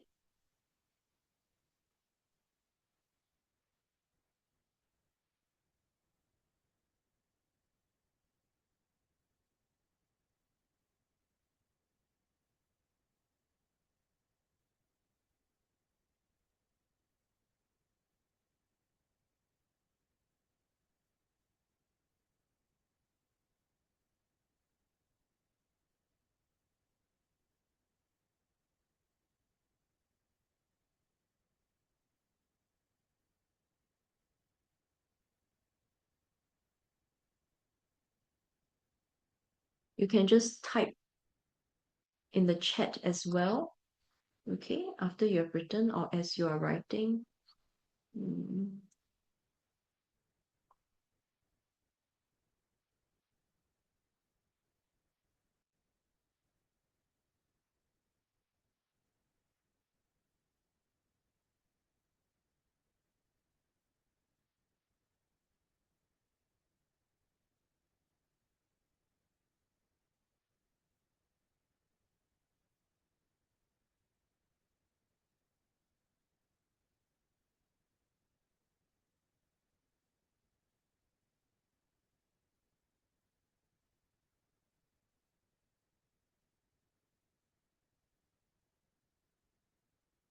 Okay, I'm going to start reading some students' responses, okay? So Ving Yan, I realized that time is very important. Once it has gone, there's never going back. I learned to never waste time as every minute is important. I made a big promise to never break another promise again, to always be there for each other no matter what. This was the biggest lesson I've learned in my life.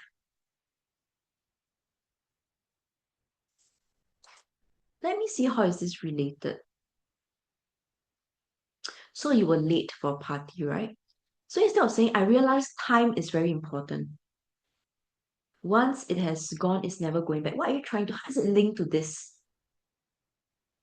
You are using some sentence stems correctly, but it is still unclear how is it linked to the story. So if now, Ving, I were to read your conclusion, I don't really know what the story is about.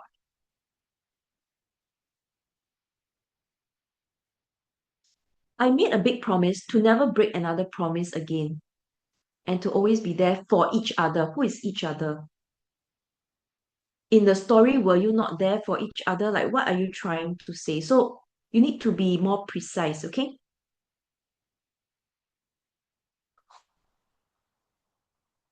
Because I don't think that this character does not think that time is important. I think everyone knows that time is important.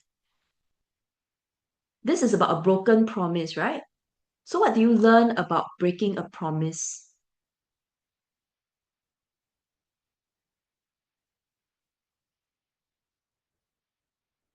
I realized the folly of my ways by breaking my promise. I shattered Sophie's trust in me. Now she would doubt my ability to fulfill my promises, or she would, from now, she would doubt.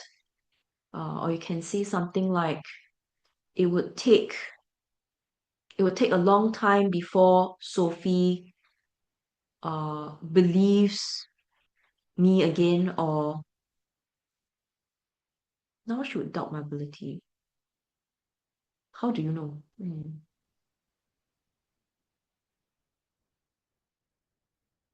I would not be surprised if she would never believe me again, something like that. With a heavy heart, I walked slowly towards her. Guilt flooded my chest as I saw the disappointment in her eyes.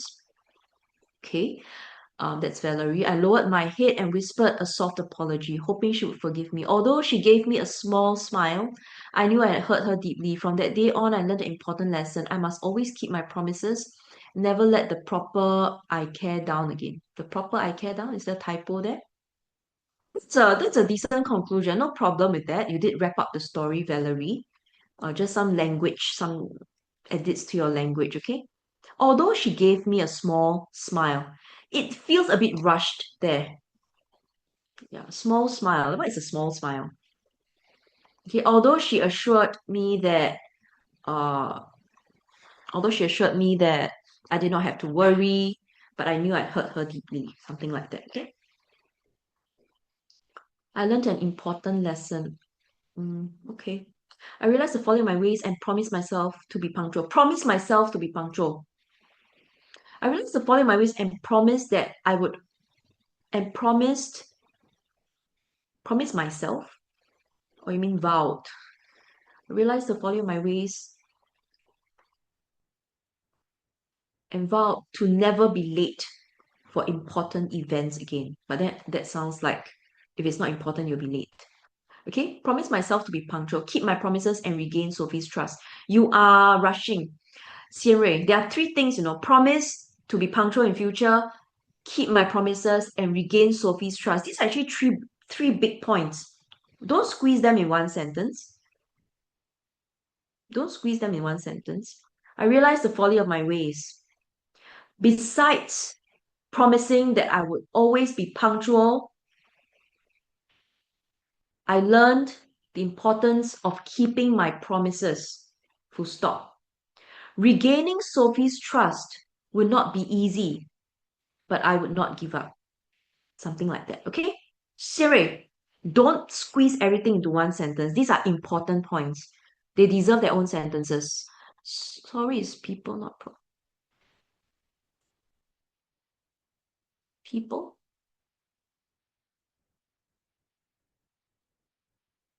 I realized that Sophie had pinned all her hopes on me, but I had failed her. Oh, very good, very nice.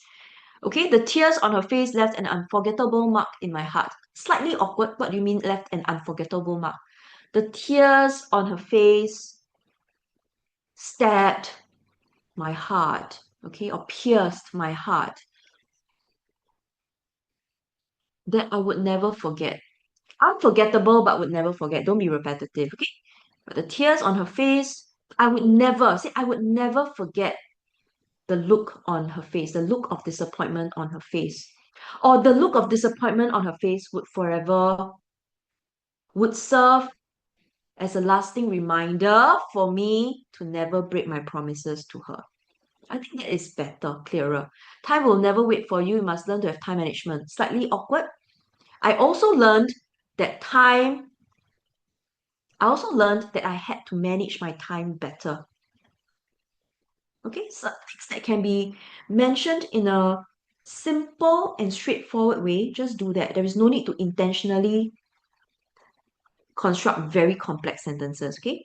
The broken promise will leave a scar in me. I think this is not necessary if you talk about how the expression on her face would be a lasting reminder for you to always keep your promises to her. Okay? Why did I not keep my promise? Rhetorical question. Yes, you can use rhetorical question. So if you actually say, I realized the folly of my ways. Why did I not keep my promise? After this incident, I dare not ignore my promises again. Slightly awkward. After this incident, I made sure that I would always keep my promises, especially when it comes to being punctual. I think that's smoother. I don't want to break my promises again or break Sophie's heart again. And trust in me, I do not ever want to break my promises to Sophie again. I do not want to break her heart. You can vary sentence structures, right? Longer, shorter. I do not want to break her heart. This is a lesson I will never forget. That line is not necessary.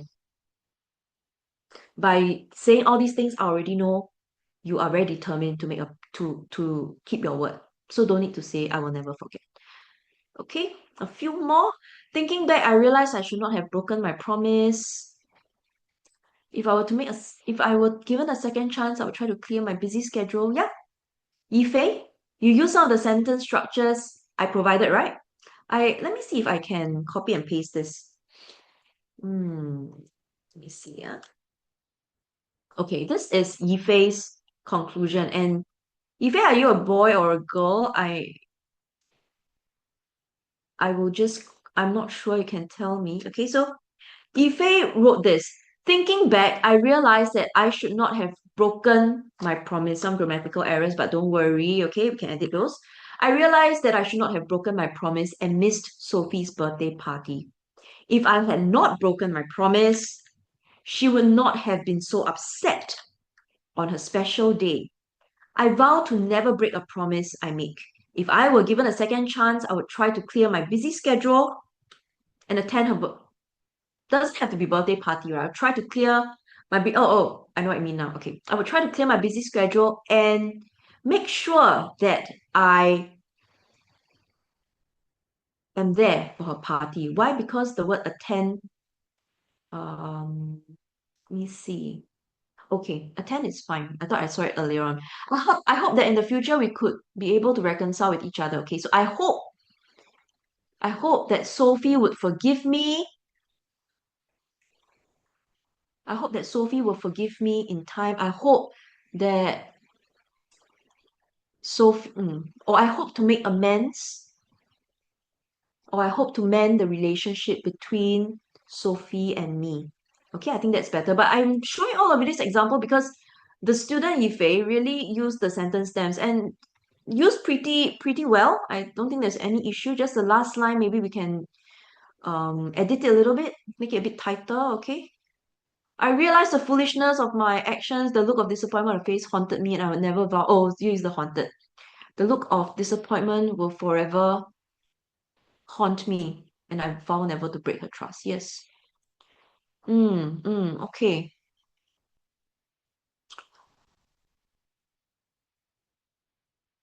Okay. Aditya, I think that's quite a good conclusion. Yes, I can tell what the story is about, right? So the more you practice using certain sentence stems, the more you are comfortable with using different ways to conclude. So this is the first time, maybe it's your first time crafting something like that. The second time, you can use other sentence stems. Okay, so the key is you have to practice. So do not rush. If you always rush in the last 5 minutes, you can't do this properly. You can't do this properly. Okay? I and Sophie reconcile. Yes, of course you can write a conclusion where you and Sophie reconcile. So I realized the folly of my ways and assured Sophie that I would never break a promise again. Though Sophie was young, she had a big heart and decided to forgive me. Yes, you can have a happy ending like that, no problem. Okay? Because the composition is about a broken promise. The composition is not about forgiving someone. So it's okay. You want to forgive or not, it's up to you. Okay. Yongzhi, I'll take a Yongzhi, I'll take a look at your writing later. The very last part of today's session, we are going to look at some editing skills, okay? let me just ask, after you've written your composition, how many times do you reread your composition to check it? And what are you checking for, really? Or are you just admiring your handwriting? 2 times. Chen Chen say, I checked 2 times. Okay, so if you check 2 times, what are you checking for? When all of you check your composition, I know what you should be checking for, but what do you realistically do? Like, what do you really do in a test? Grammar, spelling mistakes. So, for those of you who tell me, teacher, I checked for my spelling and grammar, does that mean that when the teacher returns you your composition, there are no more grammar and spelling mistakes?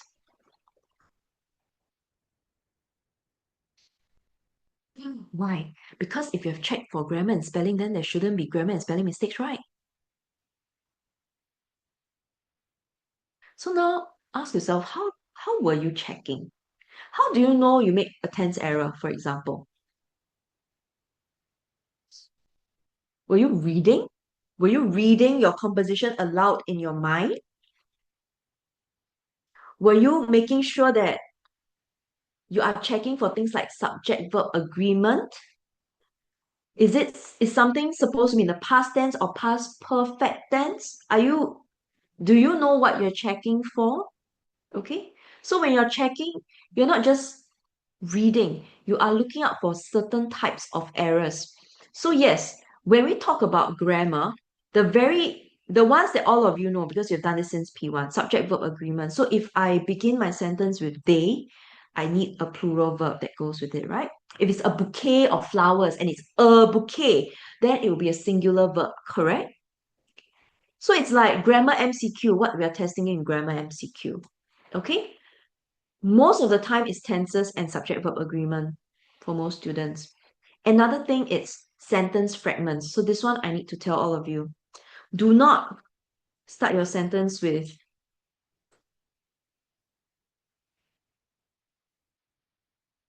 okay? Because it is really not standard. You might see it in storybooks.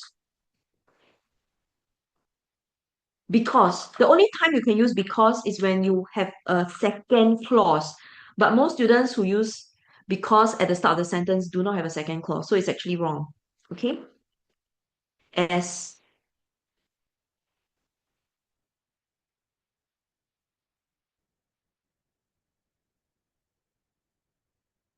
okay. So because the moment you do this, you are creating a fragment. It's not complete sentence. Okay? For example,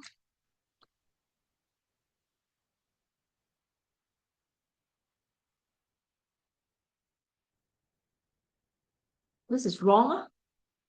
This is wrong. We cannot. You want to use because to link two ideas, you don't need a full stop, right? You can use a comma. Okay, so when you use a conjunction, it's a comma and small letter. This is wrong. Okay? Write in complete sentences. Use British spelling consistently. Yes. These words, your practice versus practice.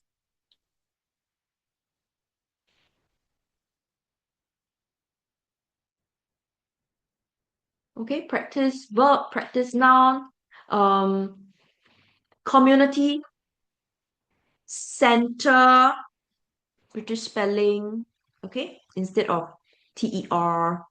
So you need to know these conventions. Punctuation or realize, another one. LISE,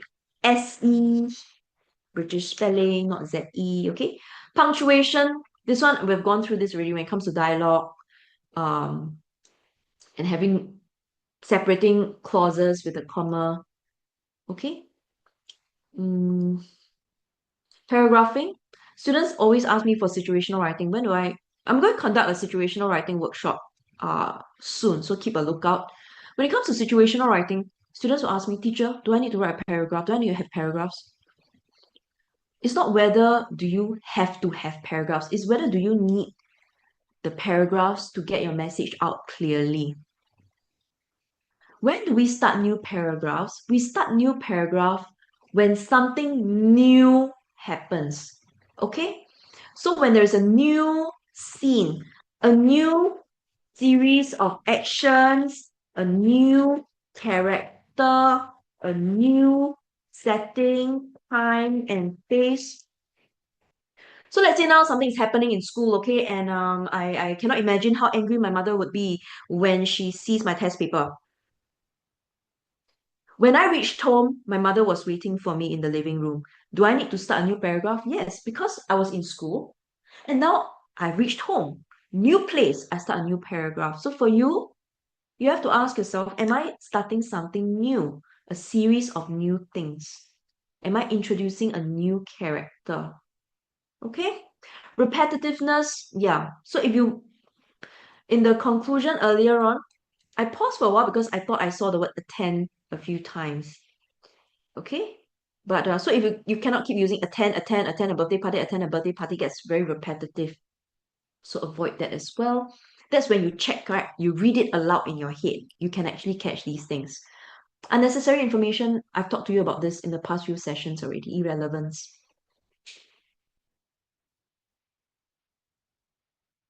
Okay, this one.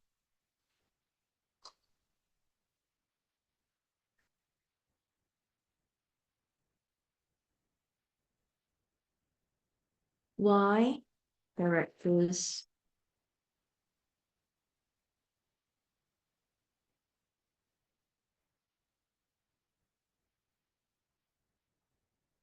What do I mean? Let me give a simple example. So some students will tell me what happens in a story, right? Like this happened. So I went home, I sneaked into my room. My mother knocked on the door. Why are you home so late? I did not know what to say. These are just fragments of information, right? I actually don't know why you were sneaking into your room. I don't know why your mom want to say that to you. I don't know why you did not know what to say. So in between these fragments of ideas, you have to share with me. Why were you sneaking into your room? Because it's past your curfew. It was past my curfew. And if I were to make a single sound, I would wake my mother up. So I snuck into my room as stealthily as I could. So you have to give me the reason why your characters say some things or do some things. Do you understand? Don't just describe actions with no reasons. Okay? So that's what I mean. So make sure all these gaps, usually it's not a huge plot gap. If you use your story mountain, usually there will be huge plot gaps. It's these things that I see in compositions. Narrative point of view, oh, I've seen this. Uh, Tom becomes I, then I becomes Tom again. Avoid this. Okay, let me see if, yes, yes. Oh, I want to add one more. I want to add one more thing here, okay? Can I type? I want you to write here to avoid. So just now I say avoid outrageous conclusions, but you should avoid outrageous plots in general. Outrageous plots. Okay? Um, you can have a vivid plot. So avoid outrageous plots. Outrageous plots are not the same as vivid plots. Vivid means using good and correct words and phrases, you show the character's behavior and emotions, etc. I'm not asking you to be outrageous. In the rubric, when we say highly interesting, it does not mean outrageous, okay? So do not use outrageous plots.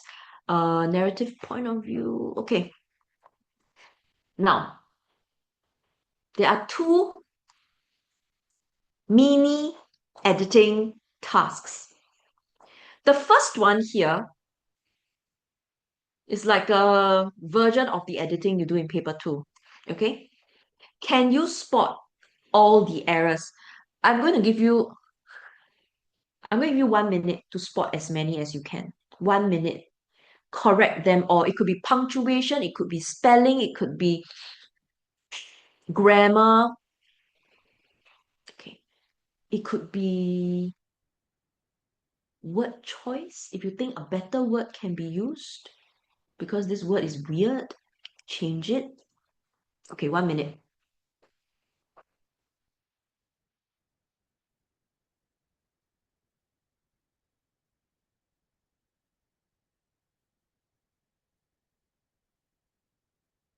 Okay, I see some enthusiastic students sharing your answers with me. Okay.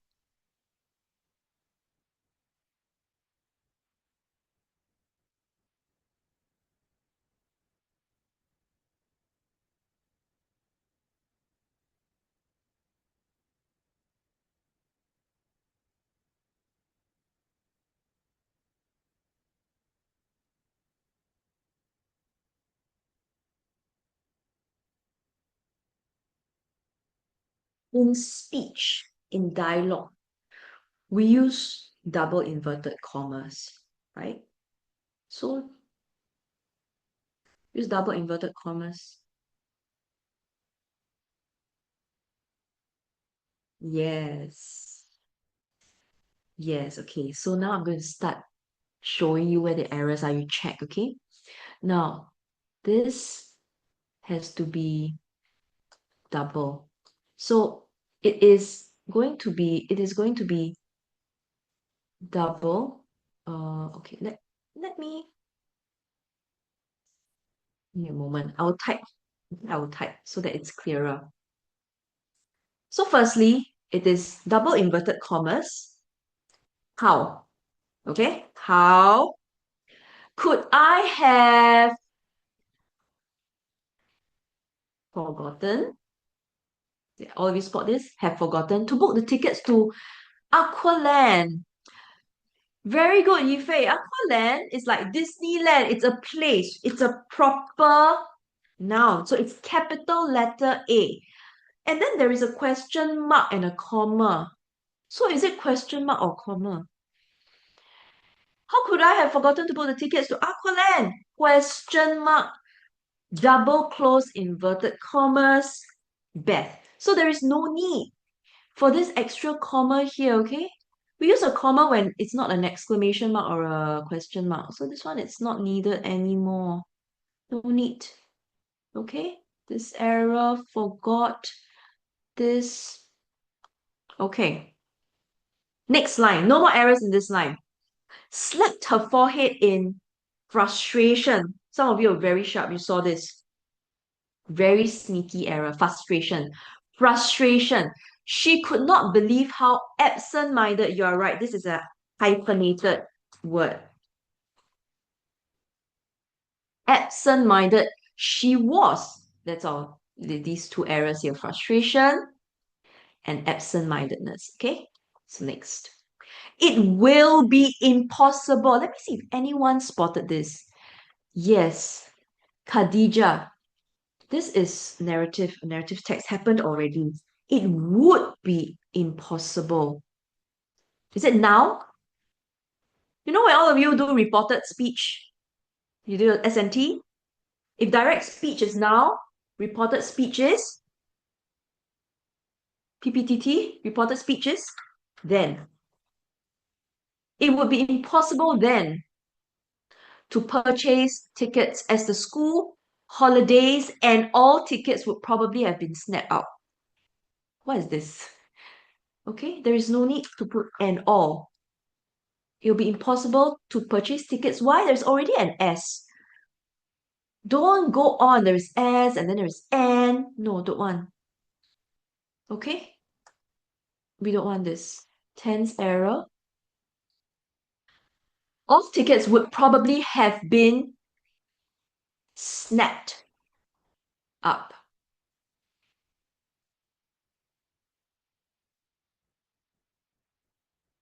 Okay? Snapped up. I'm really sorry, Maddie. Another double inverted commas. I'm really sorry, Maddie. Please forgive me. Beth said to her niece apologetically. There's something wrong here, right? Please forgive me. Is it a comma or a full stop? Is it a comma or full stop? How do we know? How do we know? Because there is a dialogue tag here. That is a dialogue tag, which means my sentence is not completed yet, I haven't finished saying what I want to say. I am continuing to talk about how the speaker spoke using a dialogue tag. And because I'm not done with what I want to say in this sentence, it is a comma, close inverted commas. Okay? Because there's a dialogue tag. So make sure you spot this error, this error, this error. Okay. Niece and apologetically are spelled wrongly.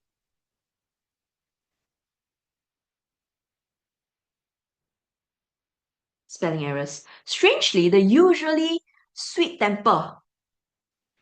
Sweet temper? You have a sweet temper. But if I'm using it as an adjective, sweet-tempered girl, okay? Hyphenated still. Refuse to be appeased. And throw. Why is there a sneaky present tense word? I need to look closely. There is no, it's not a to infinitive, it's through a huge tantrum. Huge tantrum, no problem. Beth was shocked above words. Give me the correct preposition. This is a collocation. Shocked, blank words. Not shocked upon words. If you don't know what to say, you're speechless. You are shocked beyond words. You need to know this. It can come out in MCQ, paper 2. Okay? So through a tantrum, shocked beyond words. She never realized how much Maddie had been looking forward to the trip and how disappointed she was. If you are still making errors with disappointed, you really need to go and write it a few more times, okay? Or memorize how it sounds like. So I'm also an auditory learner. So I learn well when I listen as well. So when I was young, I try not to make spelling mistakes. So I try to remember how a word sounds like or how the spelling sounds like. So disappointed is D-I-S-A, D-I-S-A. I just repeat a few times and let myself hear. D-I-S-A. Receive is R-E-C-E. Achieve is A-C-H-I. So I just remember these sounds, the sounds of how the words are spelled out. And I remember that sequence. So find your own way to remember how a word is spelled, okay? You could be visual, that means you look at it and you remember it, or it could be sound, okay? How do you know, or how do you remember how to spell disappointed? There's a method you can use. How do you spell disappear, ladies and gentlemen? There's only one S, right? So disappointed it only has one S. Disappear, disappointed, okay? So it's just one. One. What about, I say you misspelled the word. Miss is a prefix. It means you didn't do something right. Misspell. Prefix miss. I misheard. So understand the use of prefixes. These prefixes miss something, d something, okay, pro something. All right, I moved up a little bit. Okay. All right. So these are commonly misspelled words. This misspell is very common. It can get tested in editing. Procrastinate. Procrastinate. Procrastinate is hard to spell. Protest, yeah. Protest. Okay. Oops, okay. The last part. Now, this last one, not so much of a grammatical errors, more of logic. I want you to look for a few things. Repetitiveness, unnecessary information. That means not related to the theme of broken promise. Okay? Logical gaps. That means you go, huh? Why did this jump to this? Okay? So there are a few things here. Let's take a look together. Okay? Line by line. First sentence. Beth knew she only had herself to blame. Well, it is not incorrect, but you don't really need these two extra words. So Beth only had herself to blame, that's all. Because she knew. Because she knew. She only had herself to blame. Okay, Beth knew she only had herself to blame. Even though, which are two words, I still see some students joining even though as one word. Please don't do that. Even though she had been swamped with work the past week, she still was to be blamed. Huh? This is no good. Even though she was swamped with work, does it mean that she is blameless? It's still wrong. So we can we can come up with something that's not repetitive and meaningful for even though. Okay? Even though she had been swamped with work the past week, it was wrong. It's oops. And we try to use the vocabulary we learned earlier on. Okay, renegade. It was wrong to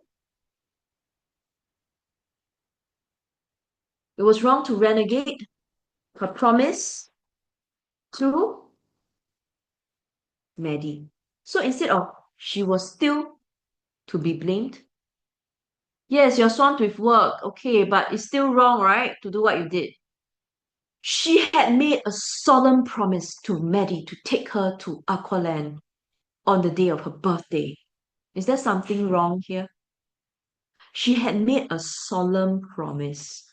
When do you make solemn promises? In very serious settings. Solemn is very serious. Just wanting to take someone to Aqualand is not a solemn promise. So this is wrong choice of word. Solemn promise is wrong. Okay. Oh, sorry. Let me not cancel promise. She made a solemn promise. No, she had promised who Maddie. She had promised Maddie, or you instead of Maddie, you can say she had promised the poor girl. And as a reader who understands your text, they will know that the poor girl is Maddie. You hurt her feelings. Okay? To take her to Aqualand on the day of her birthday, but she was so busy with work that she plain forgot about the taking Maddie to Aqualand. What should we do here? Do I firstly need on the day of her birthday? On the day of her birthday. It's just her birthday, right? So on her birthday. Then this whole thing about what was so busy with work that she plain forgot about taking. Isn't this repeated? Didn't you say that earlier on already? She was swamped with work. So this is not necessary as well. This is repeated. Okay, this is repeated earlier on. The look of utter disappointment, spelled correctly, in Maddie's eyes made her feel extremely guilty. Can or filled her with guilt. Also okay. She was determined to make it up. Now, we want to vary our sentence structure. So this is a good opportunity to do that. Let me show you a bit like SNT, right? What we do in SNT. So instead of saying she was determined, you can say determined to make it up to Maddie. Or if you don't want to keep repeating the word Maddie, you can just say her niece. Okay? Determined to make it up to her niece by taking her to Aqualand next week instead to celebrate her birthday. This is not grammatical. If you want to say something, you can actually use direct speech. So let me give you a suggestion here, okay? Her niece, she suggested enthusiastically. And we are going to use direct speech here. Instead of saying, she told Maddie that she would take her to Aqualand next week. So we turn this into direct speech, okay? Direct speech. She suggested enthusiastically, begin your direct speech. Let's visit Aqualand next week. Just that, not just Aqualand. You want to make it up to her, so you must give her more. than you had initially promised, and you broke that promise, right? Let's visit Aqualand next week, and I will treat you to an ice cream buffet. Ah, limitless ice cream. Or I would treat you to a movie. Okay? So if you look at the edited version, we have removed repeated ideas, we have made ideas clearer, anything that's redundant we take out, and we remind ourselves to do two things over here. The first one is vary sentence structure. The second one is to use a variety of techniques, right? Like to use dialogue or direct speech, for example. Okay? So when you say, teacher, I check my work, do you check it like that? Do you look at a line and say, hey, it doesn't make sense? Or do you look at the word Maddie, Maddie, Maddie 5 times in the same paragraph and you wonder, why do I keep repeating it? Can I use other words? So this is what you can do. The poor girl, her niece, they're all the same person. They're Maddie. When you do a lot of saying and narration, is there a sentence where you could actually use another technique like direct speech? So when you check your work, that's exactly what you should be checking for. And sometimes reading it aloud in our head helps. Because if you are bored by your own reading, then the examiner is not going to be so much impressed too, right? Okay? So this is the final exercise we are doing together for this series of compo writing workshops. So don't throw away the notes, print them, look at them, refer to them. Some contain lists of techniques, refer to them. The most important thing is this. You must put this into practice. There is no way you can improve just by listening to me or highlighting some words. You must do it like what I did with all of you just now. Those of you who tried, very good. You took the first step, very good. You tried to use a sentence stem. That is what you need to do when you tell your parents, Mommy, Daddy, I'm revising composition. I'm practicing composition writing. Okay? What if, like in the paragraph, there's already like multiple dialogues, then do we still add more or just do like what the story did? There's already multiple dialogues. If you already have dialogue, that means you have used that technique already. Done. You have showcased, you have displayed your good use of a technique. Don't do too much because then it becomes a script. Okay. Before, Roy, is there okay, the poll is automatic. Can we share with them the upcoming oral workshop? I can share it too. So in April, the last 2 weeks of April, for the P6 students, you are doing your mid-year exam or weighted assessment in May, right? Starting May, correct? So in the last 2 weeks of April, I'm going to go through oral with all of you. We cannot wait until June. You have to start already if you haven't. So let me share the events with you. Give me a moment, okay? I need to go and look for it. There are two. So this first one, there are two workshops. One is for reading aloud, or starting in April, no problem, because for oral, or we are preparing for oral for the next few months, okay? This is workshop 1 on reading aloud, and then there's another workshop, workshop 2. Workshop 2 is on SBC. Okay, workshop 2 is on SBC. Register first. Okay, so that you get reminders. There are 2 hours each. You'll get to hear some classmates practice. I'm going to provide feedback. I'm going to demonstrate. I'm going to tell you what you have to do to get marks for this low hanging fruit. Okay, it is possible to get full marks for oral. You just need practice. It is free. Yes, it is free. Okay, this free. There'll be more information upcoming, but just register first so that you block out your time. Okay. Are there any other questions? Thank you for staying with me until 9:35. If you have no questions, yes, you may go. Okay, and thank you, Roy and Swetly, for supporting us. For the rest of you, I shall see you soon, okay, in April for the oral workshop. Bye!